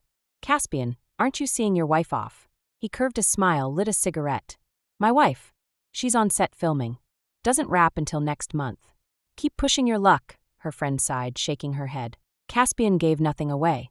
But Reese was nothing like Serena. Serena had no toxic family dragging her down and could earn her own money. If she really walked away, the only fallout would be a slightly lower standard of living. Reese, though, had the bottomless pit of the Vance clan behind her and an older brother paralyzed in bed. She didn't dare leave him. Give her 10 times the courage and she still wouldn't dare. The moment I hung up, Ethan slipped his arms around me from behind. He rested his chin on my shoulder and rubbed his jaw gently against my neck, saying nothing. I couldn't help laughing. What's wrong? Serena, are you going back? Back where? To Riverdale. I've no plans to go back for now, but who knows later. It's not like I've done anything shameful. Why shouldn't I be allowed home? My family's still there. Ethan went silent again. Only then did I catch the real question. Are you asking if I'll get back together with Frost? Will you? If I say absolutely not, will you believe me? He lowered his eyes. The straight bridge of his nose brushed my cheek. I want to. Ethan, I have my pride too. Then do you still have feelings for him? I thought about it seriously. Saying they've completely vanished would be fake. So many years. Ethan nipped me lightly. Stop, Serena. Let me finish. But it's not longing or unwillingness to lose either. I stroked his face. Breaking up with him didn't hurt that much. Maybe I stopped loving him long ago. Maybe the moment he started taking us for granted, I was already bracing for the end. I won't. I won't take you for granted, won't be half-hearted, won't make you cry or feel pain. He held me tighter and tighter, until finally he kissed me again. Serena, be with me. But I didn't return the kiss. In the end, I gently pushed him away. Ethan, I'm sorry. Sorry for what? He looked down at me, eyes rimmed red. It's my own issue. I averted my gaze. I don't want another relationship. Then what have these days meant? His hands on my shoulders shook. Serena, what am I to you? I clenched my fists, inhaled. Let's call it mutual convenience. If you're willing, we can keep things as they are. The moment you meet someone you like, we end it. What kind of arrangement? A booty call. If that's how you see it. I wouldn't lift my eyes. I was afraid I'd cry. Ethan, I'm sorry. If this makes you uncomfortable, I'll leave Eastport tonight. I swear I'll never trouble you again. Serena. His eyes were bloodshot. He let go and stepped back. He seemed to smile, but the smile was shattered. Serena, you can't do this to me. Ethan. He turned, grabbed his cashmere overcoat, and walked out. I instinctively started after him, then stopped. At the door, his hand closed over the handle. He suddenly looked back. He even offered a reassuring smile. Sorry, I just need a little time alone. I nodded. Okay, I won't bother you. Serena, give me time. I'll give you an answer. When Ethan left, I sank onto the couch limp. An ache I couldn't name filled my chest. Yet I knew more clearly than ever that right now, I simply can't throw myself headlong into love again. I'm terrified we'll end up sick of each other. Terrified that the eyes burning for me now will cool to indifference, then to icy disgust. I don't want to repeat that cycle. I just should never have involved Ethan. If I'd known he cared from the start, that night I would never have let him walk me back to the Harborview. At 3 a.m. Ethan parked beneath Serena's hotel. He got out but didn't go in. Instead, he leaned against the McLaren and lit a cigarette. Countless windows glowed. He couldn't tell which was Serena's. He knew she was here, in the same city, breathing the same air. A 10-minute elevator ride, and he could see her. That alone felt like enough. In less than 2 days, he'd talked himself around. It was easy, really. Fresh out of a 7-year train wreck, of course she didn't want a new romance. Of course she was jaded about men dating marriage. Maybe he'd pushed too hard. If a no-strings setup made her feel safe, comfortable, he could live without a title. What ache compared to loving her and never having her? Perhaps a year and a half ago, when he'd learned she'd moved into Frost's penthouse. He decided to let go then. Tried matchmaking, met new women, attempted to move on. It didn't take, he ended things fast. Since then, no matter how his family nagged, he hadn't tried again. If Serena hadn't broken up and flown to Eastport, if that night she hadn't asked him up, he might have stayed single forever. Ethan stubbed the cigarette, gaze steady. But she had come. She had asked him up. If he lost her now, when she was finally within reach, then Ethan deserved no happiness at all. On my last night in Eastport, I met my best friend for drinks. So how are things with Ethan? She looked me up and down, clicking her tongue. Girl, your skin's glowing. Ethan's clearly watering you well. I should quit wasting his time. I don't want love, don't want marriage. Serena, why punish yourself for someone else's crimes? It's not fair to Ethan either. They say one plants the tree, the next enjoys the shade. Fine.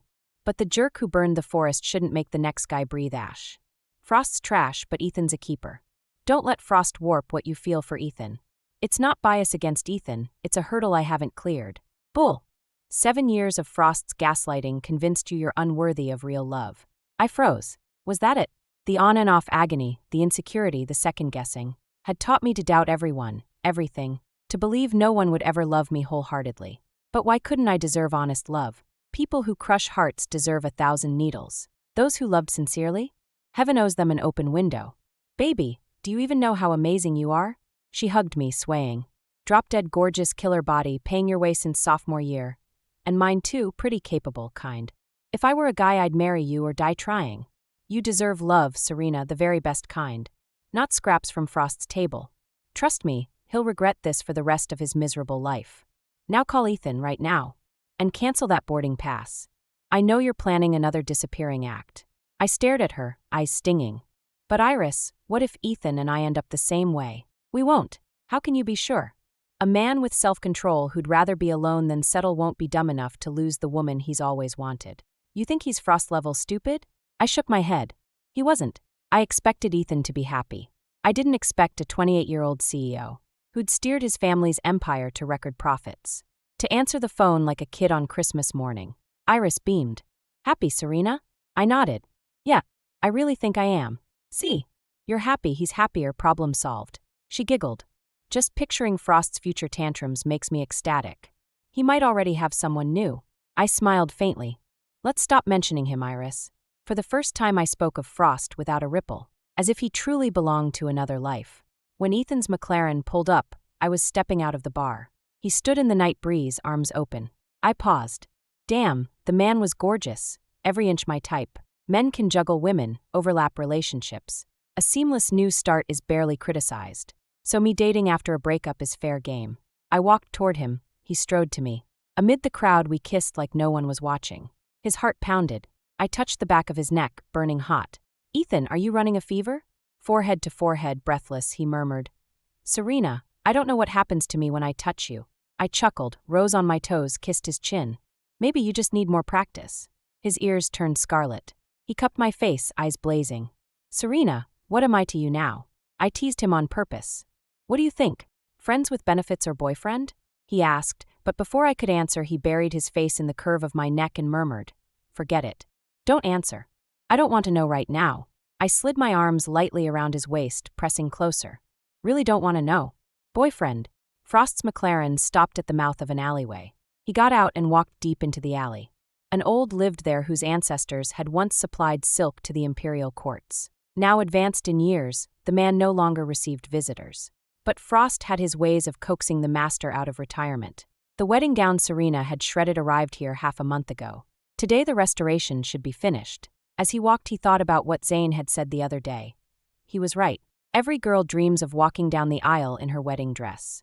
He and Serena had been together 7 years, yet he had never once considered proposing. He had never imagined Serena might have thought of proposing to him. Lately he had behaved like a bastard. But those women had only been fleeting amusements. None had touched his heart. Even Stella, whose tantrum had pushed Serena to leave, had only entertained him 3 days. Once the novelty wore off he felt only emptiness, his mind circling back to Serena. 7 years of companionship. Yes, he had grown weary, bored. Yet some people are like colorless, tasteless air. You only realize how vital they are once they're gone. Since Serena had left, everything felt pointless. When he went out with friends, she still monopolized his thoughts. Especially when he drank too much. If Serena were there, she would pretend to scold him. If she couldn't stop him, she would still simmer soup late at night, let him pillow his head on her lap, and massage his temples. Her fingers were soft. Her muttered complaints and worried fussing had once annoyed him. Now he missed them more than anything. Frost decided. When Serena came back this time, he would ask her to marry him. He had always known how badly she wanted that. Giving her marriage would put her at ease, and she would forgive him. The old's craftsmanship really was superb. The dress looked almost exactly as it had before. Frost paid, and as he left his phone suddenly rang. An inexplicable tightness seized him until Zane's name flashed on the screen, and his heart slowed again. Frost, I thought it over. I figured you should know. What is it? Don't freak out, okay? Maybe it's only a rumor. Spit it out. It's about Serena. Maybe I shouldn't say anything. It's probably bogus. Zane, since when are you such a girl? Is she back in Riverdale? Frost. Zane suddenly felt sick. How had things gotten this way? Of all people, why did the tabloid rumor have to involve Ethan? Frost's most hated rival these past years. 2 years ago, they had fought to the death over a major deal. Ethan's Sterling Global had edged him out. It was Frost's first Real defeat, and after that their hostility had turned venomous. I'm just repeating gossip, no proof. Somebody spotted Serena in Eastport. Frost's knuckles whitened around the phone, his voice still calm. What was she doing? She seemed to be with Ethan. Could have just been dinner, nothing more. I got it. Frost. Call me if there's anything concrete. Frost ended the call. He carried the large paper bag containing Serena's once-shredded wedding gown. Step by step he walked through the late autumn Riverdale wind until he reached the alley's mouth and his car. Suddenly he stopped. A thin, mocking smile surfaced on his handsome face. Then, without hesitation, he tossed the elegant bag into a trash can. During the 2nd month of Serena's absence, Frost sent her a WhatsApp. The message went through but sank without reply. It read, I'm selling the loft. What do you want done with your clothes? Maybe he had forgotten the handwritten note she'd left telling him to dispose of everything. Maybe he only wanted an excuse to text her. Perhaps he thought it was the olive branch she would be smart enough to accept. His temper looked fearsome, but in truth he was easy to placate. Serena never answered. Of course the loft wasn't sold. All her clothes and belongings stayed exactly as before, as though she had merely stepped out. Late at night, after pointless socializing, Frost would come here and lie on her bed, staring at the ceiling until dawn. In the 3rd month after she left, another unchanging midnight, the hour hand almost touching 12, Frost dialed Serena's number. Serena had always been conservative and obedient. Her family was ordinary but comfortable, her parents doting. Because she had been beautiful since childhood, the adults kept her on a tight leash. Only the autumn after college graduation did she move in with him. He still remembered that night. She trembled from head to toe, her skin fever-hot and flushed. She had been heart-stoppingly lovely beneath him, fragile as glass. When it was over, she broke down, sobbing again and again. "Frost, you mustn't ever bully me. Promise you'll be good to me and marry me. Frost, will stay together forever, right?" Yet that naive girl who believed love lasted forever had been lost by his hand so long ago that he could scarcely recall the expression on her face the last time they said goodbye. Had she nodded with a smile, or had tears reddened her eyes? The ringtone sounded for a long while, and just as he thought she wouldn't pick up, the call connected. In that instant he wanted to say, "Serena, come home." What left his mouth instead was, "Serena, enough drama, come back." This absurd line was cut short by a man's soft laugh, cold, sharp ice dousing him from head to foot. "President Vance, if you wait till morning to coax a girl, someone else might steal her halfway." "Ethan!" Frost spat the name through clenched teeth, eyes bloodshot. "It's me. Put Serena on now." Frost gripped the phone, voice shaking with rage. "Ethan, if you dare take advantage." "She can't talk." Ethan bent and kissed his girl. Serena's lashes still held a tear, her lips pouting in grievance even in sleep. His heart melted. He brushed a kiss over her lashes, tasting the salt of that single drop. "She's still out cold, mad at me. I'd better kiss her awake." "Ethan!" The line went dead. Ethan switched the phone off and pressed his lips to Serena's swollen ones. "Wake up, baby." I had imagined what running into Frost again might be like. Born to privilege and pride to the bone, parting with me in polite silence. If we ever met, we might nod, exchange pleasantries, then walk on. After all, my family lives in Riverdale, we share friends. Total avoidance was impossible. But I never expected that untouchable, ever-adored prince to look so shattered.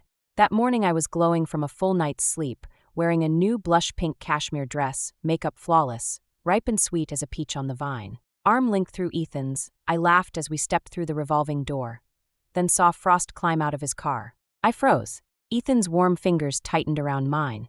Frost's shirt was wrinkled, his silk tie absent. Exhaustion lined his face, his eyes bloodshot. People streamed past us. A nearby fountain played cheerful music as though choreographed for film. Only I wasn't a spectator. I was the unprepared lead.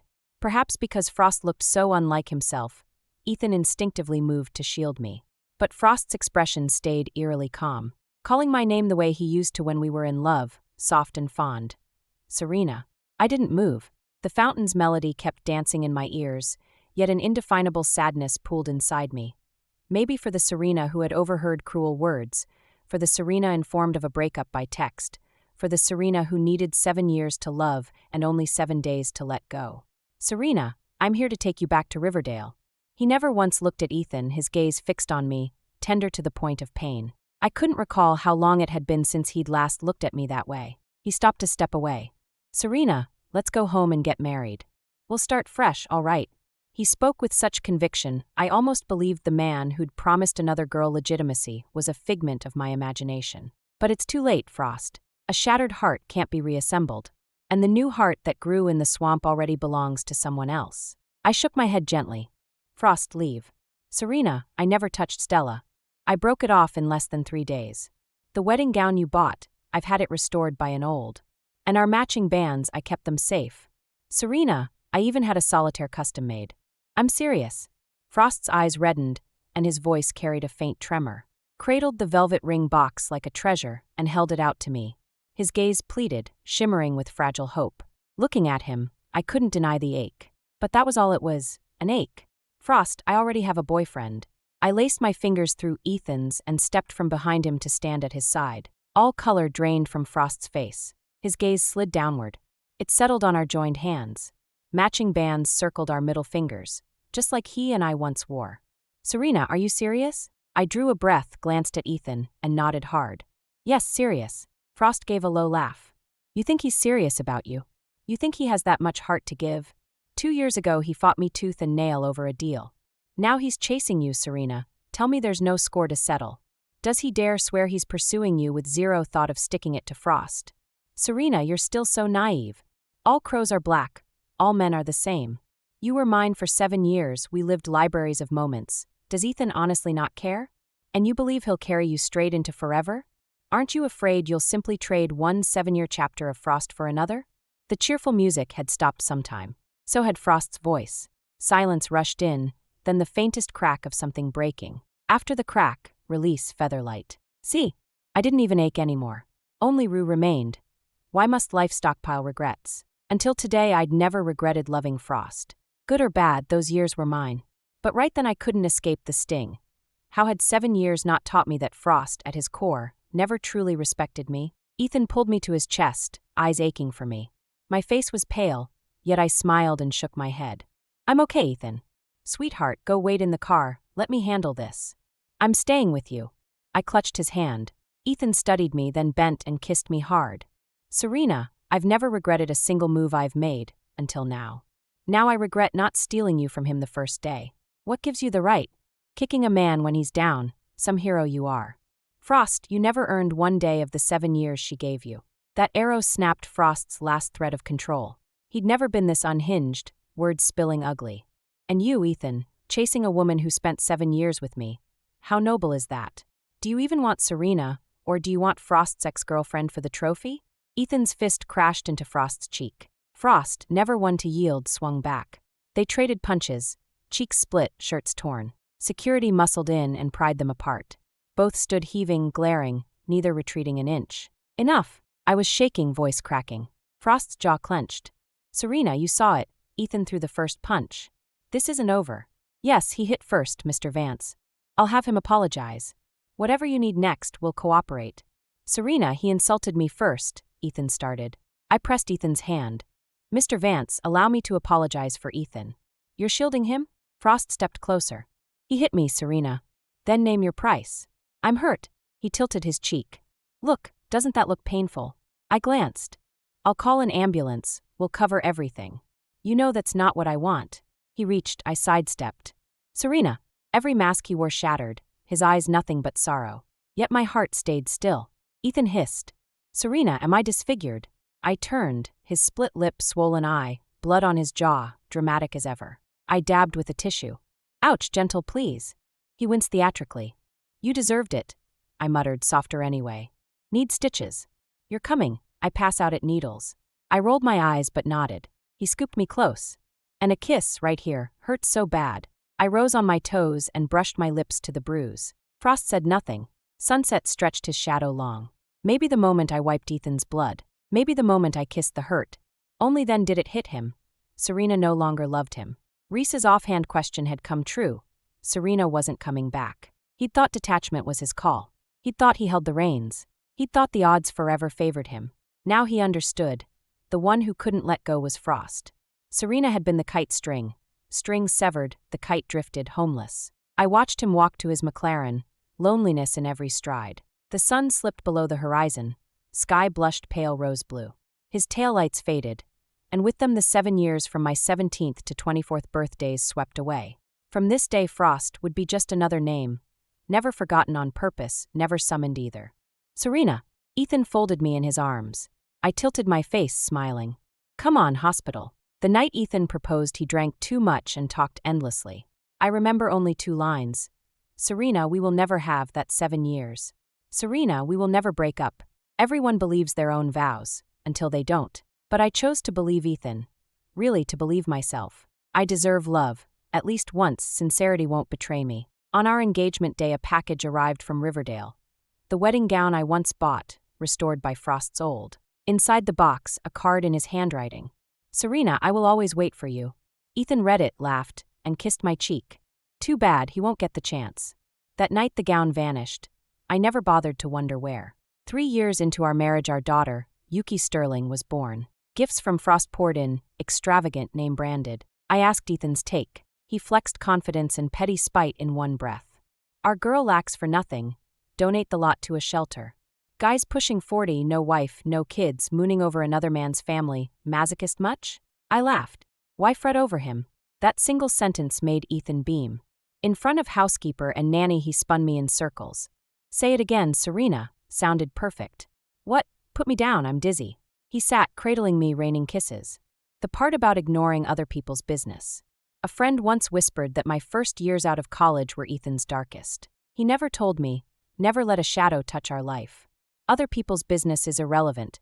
Our happiness is the plot. I echoed, then pulled his head down. I brushed his reddened ear.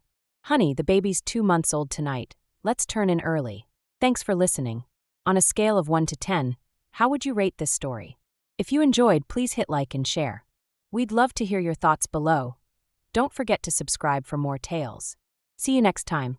Chloe had hacked her way through 3 years of thorns and overtime, and at last she stood as Sterling's vice president. She was certain the succession race was in the bag after all. She was the only candidate the chairman had ever privately endorsed. Yet at the decisive ballot her husband, fellow senior executive Hunter, delivered the swing vote to the ingenue in his own division, Sophie. The last vote, Hunter. The executive conference room was so quiet a paperclip could have been heard hitting carpet. 30-odd officers pivoted toward the man at the far end of the table, impeccable in charcoal wool, face carved into neutral. Chloe's heart lurched. She stared at the hand that held the ballot card. The knuckles were white. That single card would crown the next heir. She had assumed that vote was bedrock. He was her husband. For 3 married years she had stayed up until dawn ghostwriting his deal decks, taking arrows meant for him. But Hunter looked down, scratched 2 words. Sophie. The wall screen refreshed. Sophie, 16. Chloe, 15. She had lost. Felled by the man she went home with. Scattered applause broke out. Sophie rose as if she'd read the script weeks ago, smiled sweetly, and said, "Quinn everyone for trusting me, and thank Hunter for that final show of support." Then she angled her head toward Chloe, red lips curling in the shape of a harmless rabbit. "Alex, so sorry, 1 vote short. Better luck next round." Chloe didn't move. She searched Hunter's eyes for one flicker of remorse. He only looked away, as though brushing off static. At that instant it felt as if someone had reached into her ribcage and ripped out her heart while it was still beating. "Chloe, do you honestly think I stole your chair?" Sophie's voice floated again, laced with an almost flirtatious whine. "I've always respected you, but you're just so intense. The company needs a leader who can balance all sides, right?" Translation: she wins, then rubs salt in the wound. Chloe's gaze went arctic. "So you're saying I'm unfit?" Sophie fluttered her lashes in instant denial. "Only stating facts. If someone chooses to take it personally, I can't help that." "You." "Chloe, the meeting is still in session." Hunter's tone was low, cold, a slap delivered without raising a hand. Silence slammed down. Chloe finally understood. This wasn't her loss, it was a calculated ambush. She closed her eyes, then smiled. "All right. Message received." She unclipped her executive badge and set it on the table like a poker chip. "If you guys want to play hard, ante up, I'm all in." She turned and walked out, leaving 30 speechless executives behind. No one noticed that, once past the door, her nails had sliced crescents into her palms. Sophie never imagined victory would have a 3-day expiration date. She had barely warmed the leather of her new corner suite chair and was about to ink her first VP-level promotion contract when her assistant burst in, pale. "Sophie, something's wrong." Sophie frowned. "Define wrong." The assistant lowered her voice. "Hunter's accounts are frozen. Risk management just got word some rebate scheme in the Starlight project is under forensic audit. The entire task force unit has been hauled in for interviews." "What did you say?"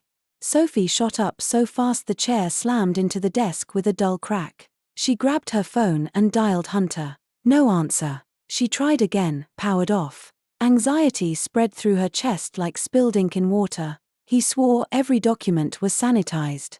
How can audit still find a trail? Muttering, she snatched her handbag and headed for finance. Before she crossed the threshold, her phone buzzed with a finance feed breaking alert. Breaking. Sterling Group exec suspected of channeling kickbacks, internal compliance unit on site. Core project files leaked, fund flows anomalous. Hand trembling, she almost dropped the device. Top comment: "She's not trying to win anymore, she's decided you have to lose." A chill climbed Sophie's spine. She bolted from the office, shouting, "Find Chloe, now." The assistant hesitated. "Ellis. I mean, Taylor, Just re-entered the boardroom as majority shareholder. Come again? Sophie screamed. She bought out Farpeak's sterling stake. Filed 15 minutes ago. She now outranks the Rowan family. The board recognizes her as controlling shareholder. For a heartbeat, Sophie couldn't breathe, hammered by the realization. Chloe hadn't surrendered. She had simply swapped entrances, stepping over the boardroom ceiling instead of the doorway. That afternoon, an emergency session was called. Chloe walked in wearing jet black tailoring, a slim folder tucked under one arm, every stride calm and precise. Executives fell mute. She sat, flipped the file open, and spoke as though reading a grocery list. Item 1. In the Starlight Project, Hunter opened a covert rebate account and leaked bid floors. Internal audit has commenced. Compliance is involved. Item 2. Sophie's educational credentials on file do not match her verified transcript. She altered employment dates multiple times. All executive and operational authority is suspended pending verification. Sophie slammed both palms on the mahogany. Chloe, have you lost your mind? She jabbed a finger, voice shrill. I was elected by this board. You can't touch me. Chloe lifted her gaze, voice gentle as silk sliding over steel, controlling shareholder, interim board chair, head of the personnel committee. Tell me, what exactly can't I do? Not a single director dared exhale. Sophie stood frozen, finally grasping that the day she collected 16 votes she had simply walked into a trap baited with her own arrogance.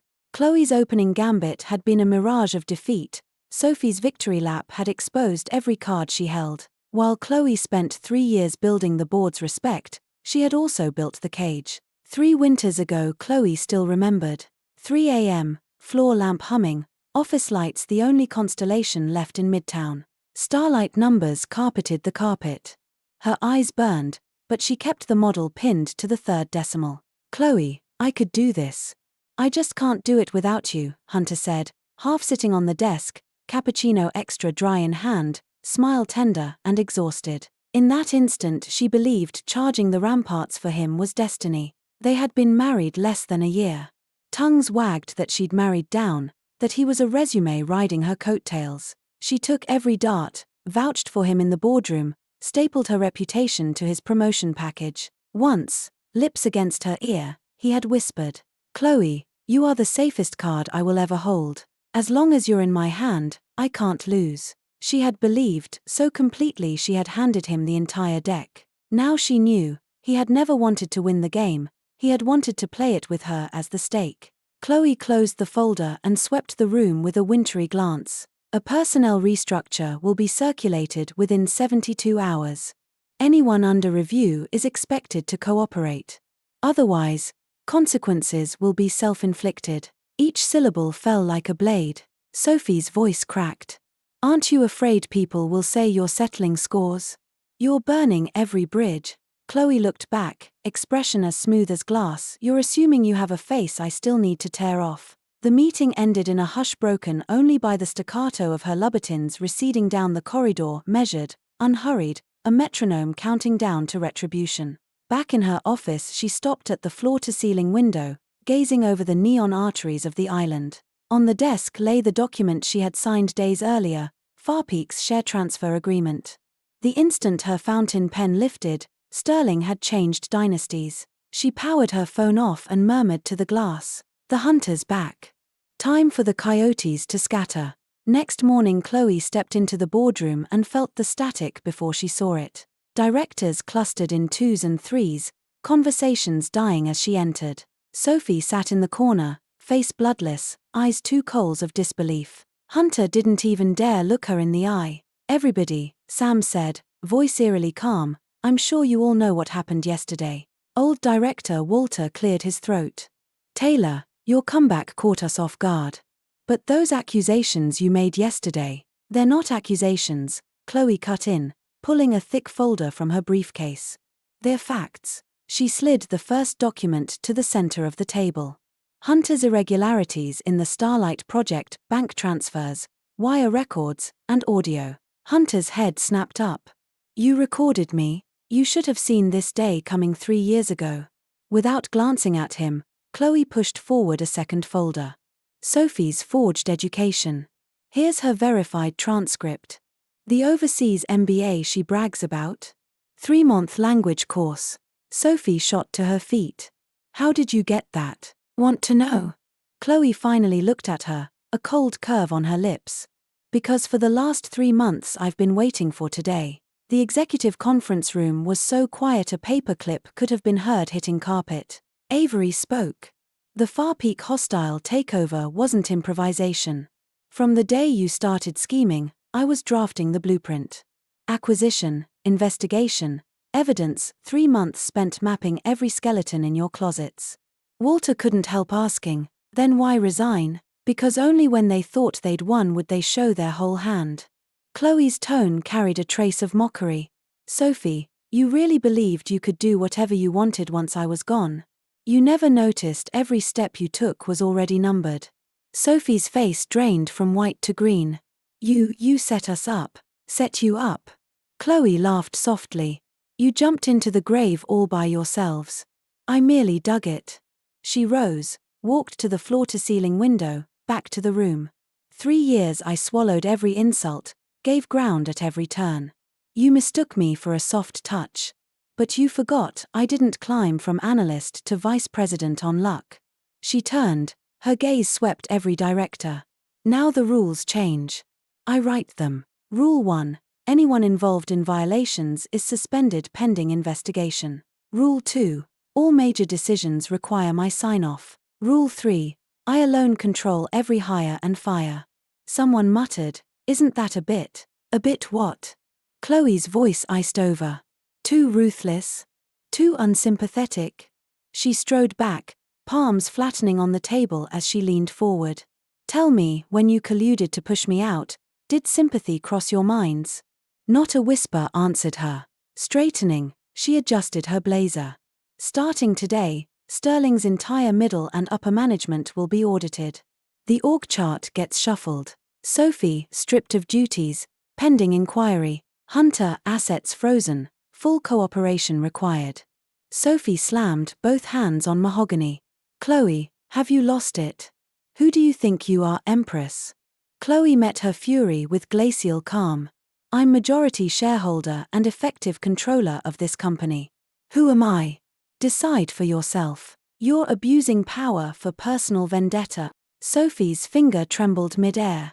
You can't stand that Hunter and I are together. Oh. Chloe arched a brow. And what does you two being together have to do with me? Sophie froze. Avery spoke again. I'm already divorced from Hunter. He can date whoever he likes.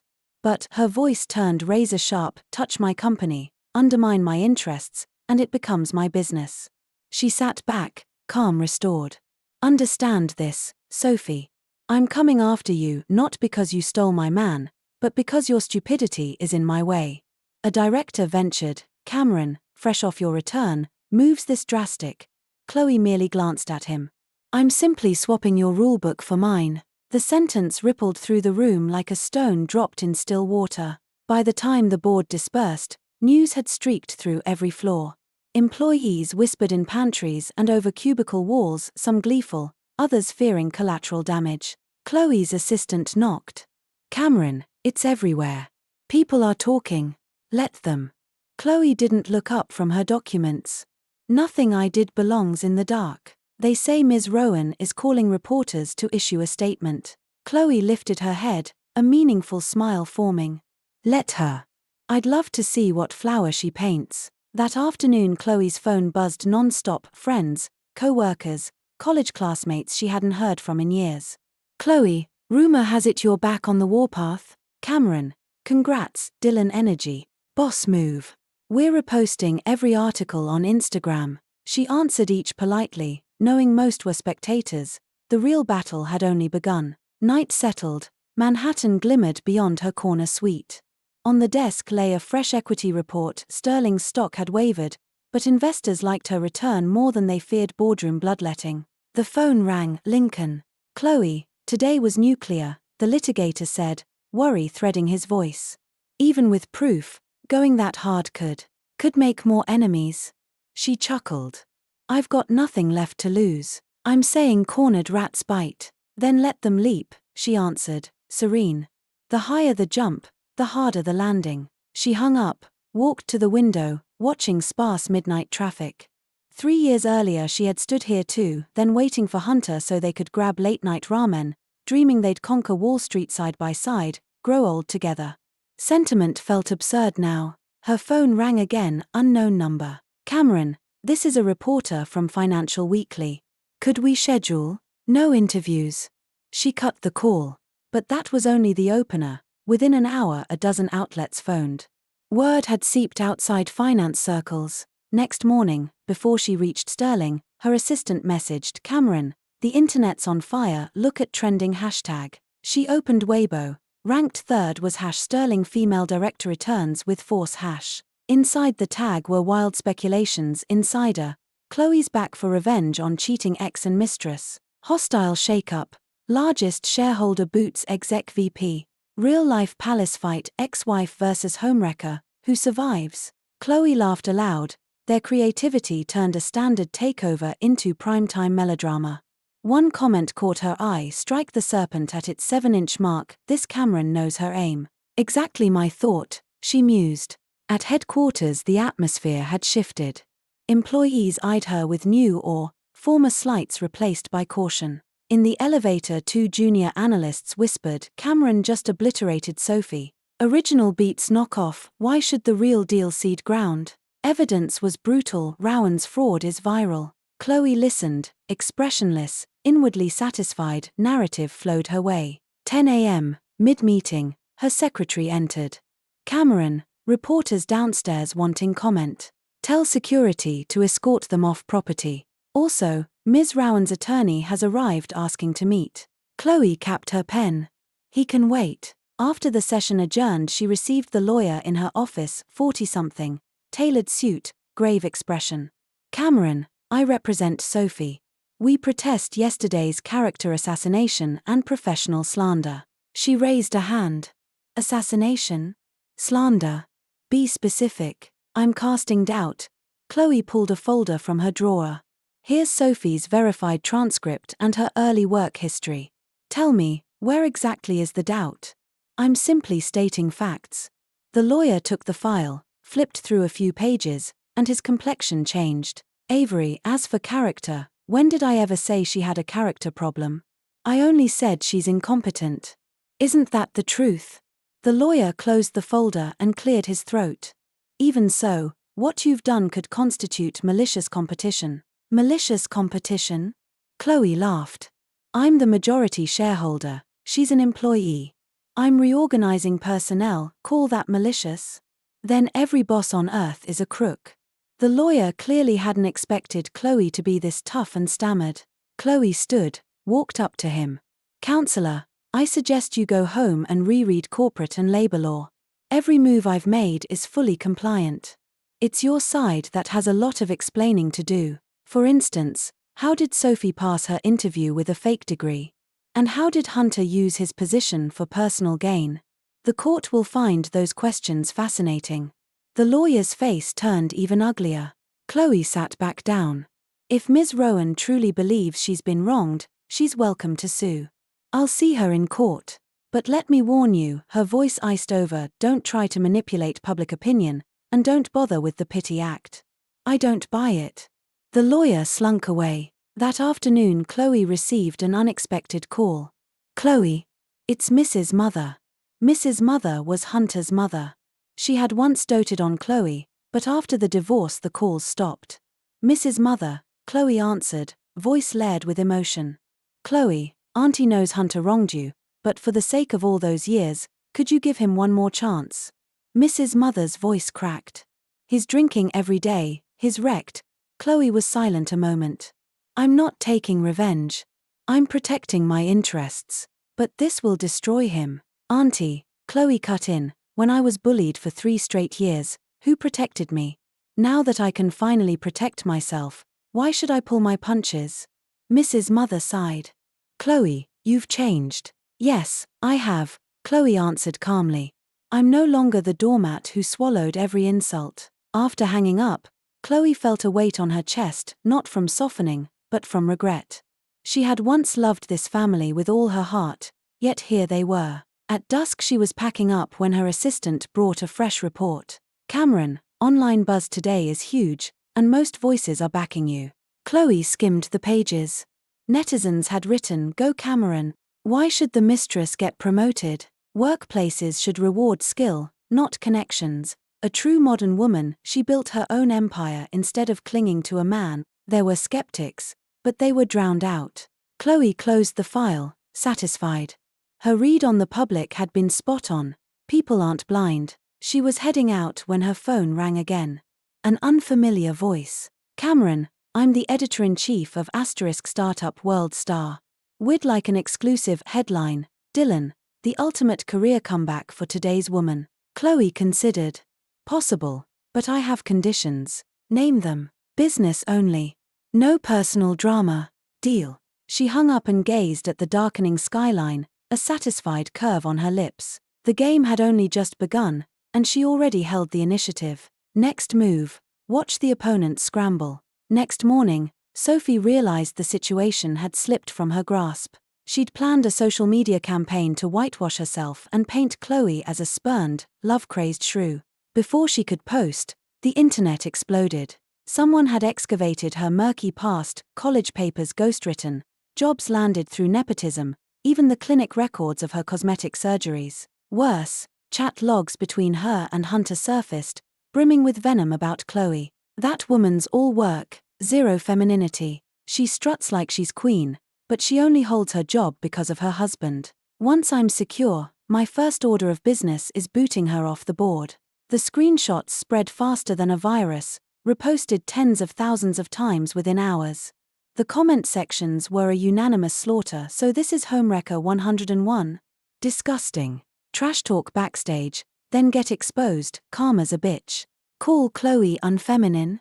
All you've got is cheap perfume, honey." Then people found her alt accounts, packed with early insults toward Chloe. At "Chloe stop acting pure, you're just a dumped loser." "Some people never grow up, still playing ingenue at their age, cringe." At "Chloe your husband stopped loving you, so why cling to the company? Pathetic." Those vicious lines were screenshotted and reposted, sealing her fate as the evil mistress. Only then did Sophie grasp Chloe's true power. This woman excelled not only in boardrooms but in the arena of public opinion. Panicking, Sophie paid for takedowns and drafted clarifications, but the tide was irreversible. The internet never forgets. Once tagged, the label sticks. That afternoon her lawyer called. "Ms. Rowan, the outlook is grim. Cameron's evidence is solid, and public sentiment is overwhelmingly against you. What do I do?" Sophie's voice trembled on the verge of tears. "My advice, apologize publicly and seek reconciliation." "Apologize?" Sophie shrieked. "Why should I?" "Because you have no alternatives," the lawyer replied coolly. "Dragging this out helps no one." Meanwhile, Hunter wasn't faring any better. As the other headline act of the scandal, he was dragged into the limelight too. Reporters unearthed his skeletons, abusing authority for profit, betraying his wife, even past stunts he thought were buried.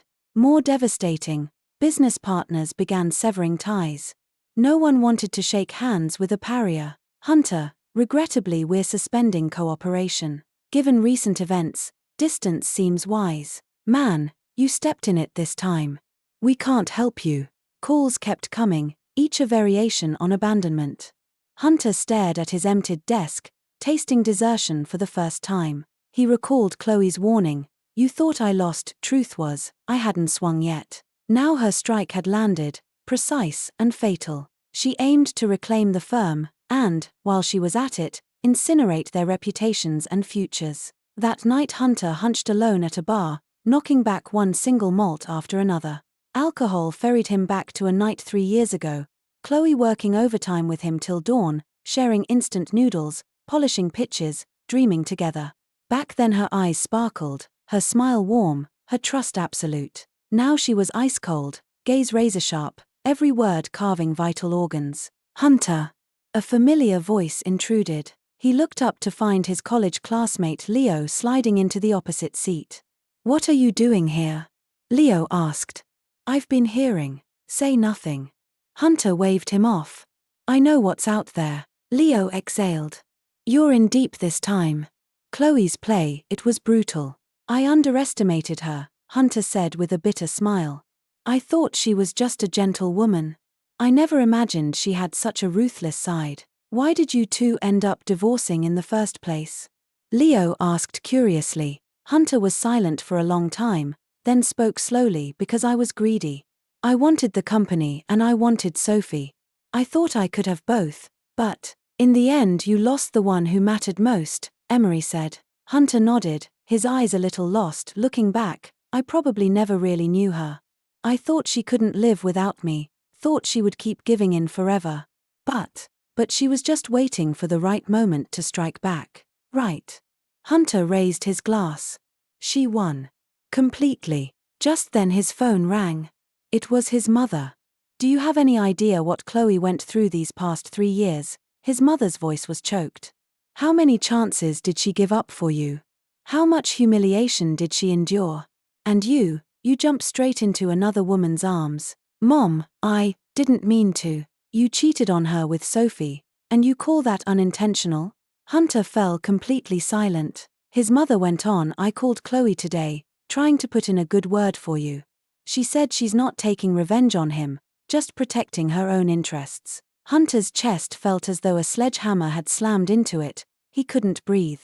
Meanwhile, Chloe was in her apartment, sipping red wine and watching the financial news. The anchor was reporting Sterling's latest developments in a neutral tone about the boardroom storm, but Chloe could hear the slant. The press clearly favored her return rather than sympathizing with Hunter and Sophie's fate. Her phone buzzed. Her best friend, Sienna. Chloe, you were sensational. Sienna's voice rang with glee. I just saw the broadcast. Everyone online is singing your praises. Nothing to praise. I did what had to be done, Chloe answered calmly. Stop pretending you're over the moon, admit it. Sienna laughed. Sophie's being ripped to shreds. Hunter is public enemy number 1. Sweet revenge, girl. Chloe was quiet a moment, then said, Sienna, you know what I feel most right now? Not elation, just exhaustion. Exhaustion? Sienna was surprised. You won. Why tired? Because this victory came too late. Chloe exhaled softly. If I'd had today's guts and leverage 3 years ago, maybe none of this pain would have happened. Sienna nodded in understanding. Let the past stay past.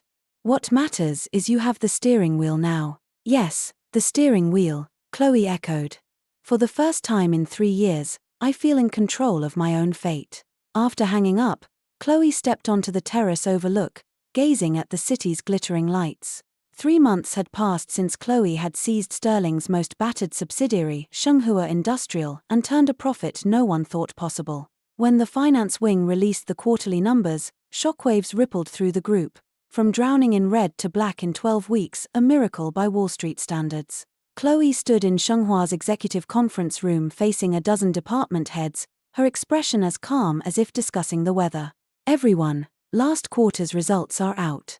She flipped open the folder. Sales exceeded plan by 120%, marketing landed 3 marquee clients, RDS new line is already in mass production. Around the table, people exchanged uneasy looks. 3 months earlier they had sneered behind her back, labeling her the office ornament. Now, nobody dared doubt this soft-spoken woman. Director. She glanced at the middle-aged man slouched in the corner, one of the 3 who had voted against her. Status on the South China project you mentioned? Director straightened, visibly nervous. Cameron, the contracts are signed, 15% above forecast. Sit, please. I don't bite. A quiet chuckle swept the room, tension evaporating. Cameron, sales rep Sterling piped up, your marketing angle is unbelievable. We aren't chasing orders anymore, customers come begging us. Chloe smiled slightly. Business is war. Sun Tzu said, subdue the enemy without fighting. Sell them the fear of missing out, not a discount. Did you major in management, Cameron? Someone asked. Psychology. Chloe checked her watch. Meeting adjourned. Hit your numbers and year-end bonuses will be generous. After the others left, director lingered. Cameron, may I speak privately? His face was a storm of emotions. Chloe motioned for him to sit. I owe you an apology, he said, bowing deeply. 3 months ago I voted no at the board. I assumed I was a connected airhead parachuted in? Chloe finished, voice even. He flushed. Yes. But you proved me wrong, completely. Larry, she said, surprising him with his first name, know why I didn't flex muscles before the vote? He shook his head. Because no one should peak too soon. Flash power early and you breed envy. Envy can't be tamed. But fear can be transmuted into respect. She turned from the window. I wanted everyone to taste the cost of opposition and the payoff of allegiance. Cameron, your vision humbles me, he said earnestly. I'm officially requesting to rejoin your team at your command. Chloe smiled. Larry, I never treated the three of you as enemies. In business there are no permanent foes, only permanent interests. I was simply waiting for you to come home. That afternoon Sterling's share price set another record. Reporters speculated what magic the Ice Queen had cast on a dying unit, while inside the firm employees had coined a nickname for her, Crafty Cam, for her knack of wringing profit from chaos as easily as squeezing water from a towel. That evening Chloe sat in her office overlooking the city. Assistant knocked and entered. Cameron, a Wall Street Journal reporter would like an exclusive. Decline, she said without looking up. We court press later. Also, Mr. Sterling is downstairs, been waiting 2 hours. Chloe's hand stilled. Tell him I'm unavailable. Understood. Wait. She lifted her eyes. From now on, if he comes, I'm not in. Assistant nodded and withdrew. Chloe closed the file and leaned back, eyes shut. She knew the hardest confrontation still lay ahead. Next morning Chloe stepped out of her town car and found the usual figure blocking her path. Hunter leaned against the lobby glass, bloodshot eyes evidence of a sleepless night. His hair was disheveled, the custom suit rumpled, far from the polished VP image. Chloe, he said, hope flickering. She stopped, calm. What do you want? To talk. Just a few minutes. She glanced at her watch.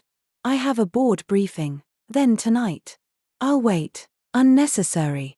She skirted him toward the turnstile. He hurried after her. The situation wasn't what you think. Let me explain. She halted, turned, and looked at him. Mr. Sterling, please address me as Cameron. We're superior and subordinate now, observe protocol. Chloe, his tone carried a plea. Cameron. Her voice cooled. He drew a slow breath. Cameron. I'd like to discuss our personal issues. No personal issues. Avery stepped forward. If it's business, submit a meeting request through proper channels. Then I'm submitting one right now, Hunter said behind her. I'd like to speak with you alone about our past. Chloe stopped at the elevator and turned. Several employees had already noticed the tension and were stealing glances. The past. Chloe gave a soft laugh. Hunter, let the past stay where it is. I only care about the future. The doors slid open and she walked in. Hunter tried to follow, but she raised a hand. This lift is executive only.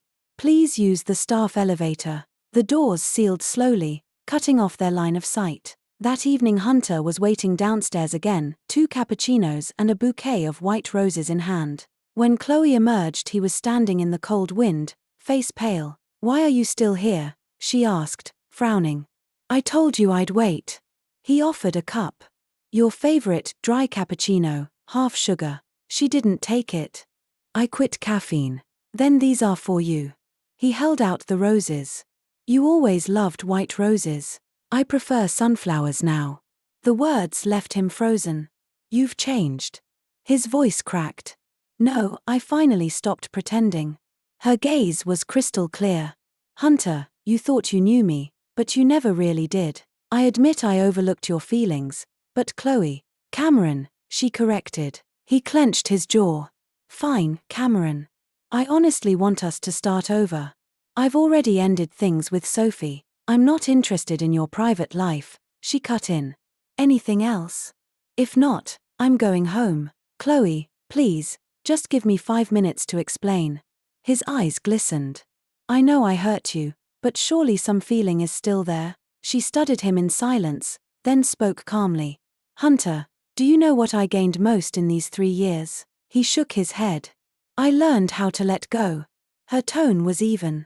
You and she were my most successful discard. His face drained of color.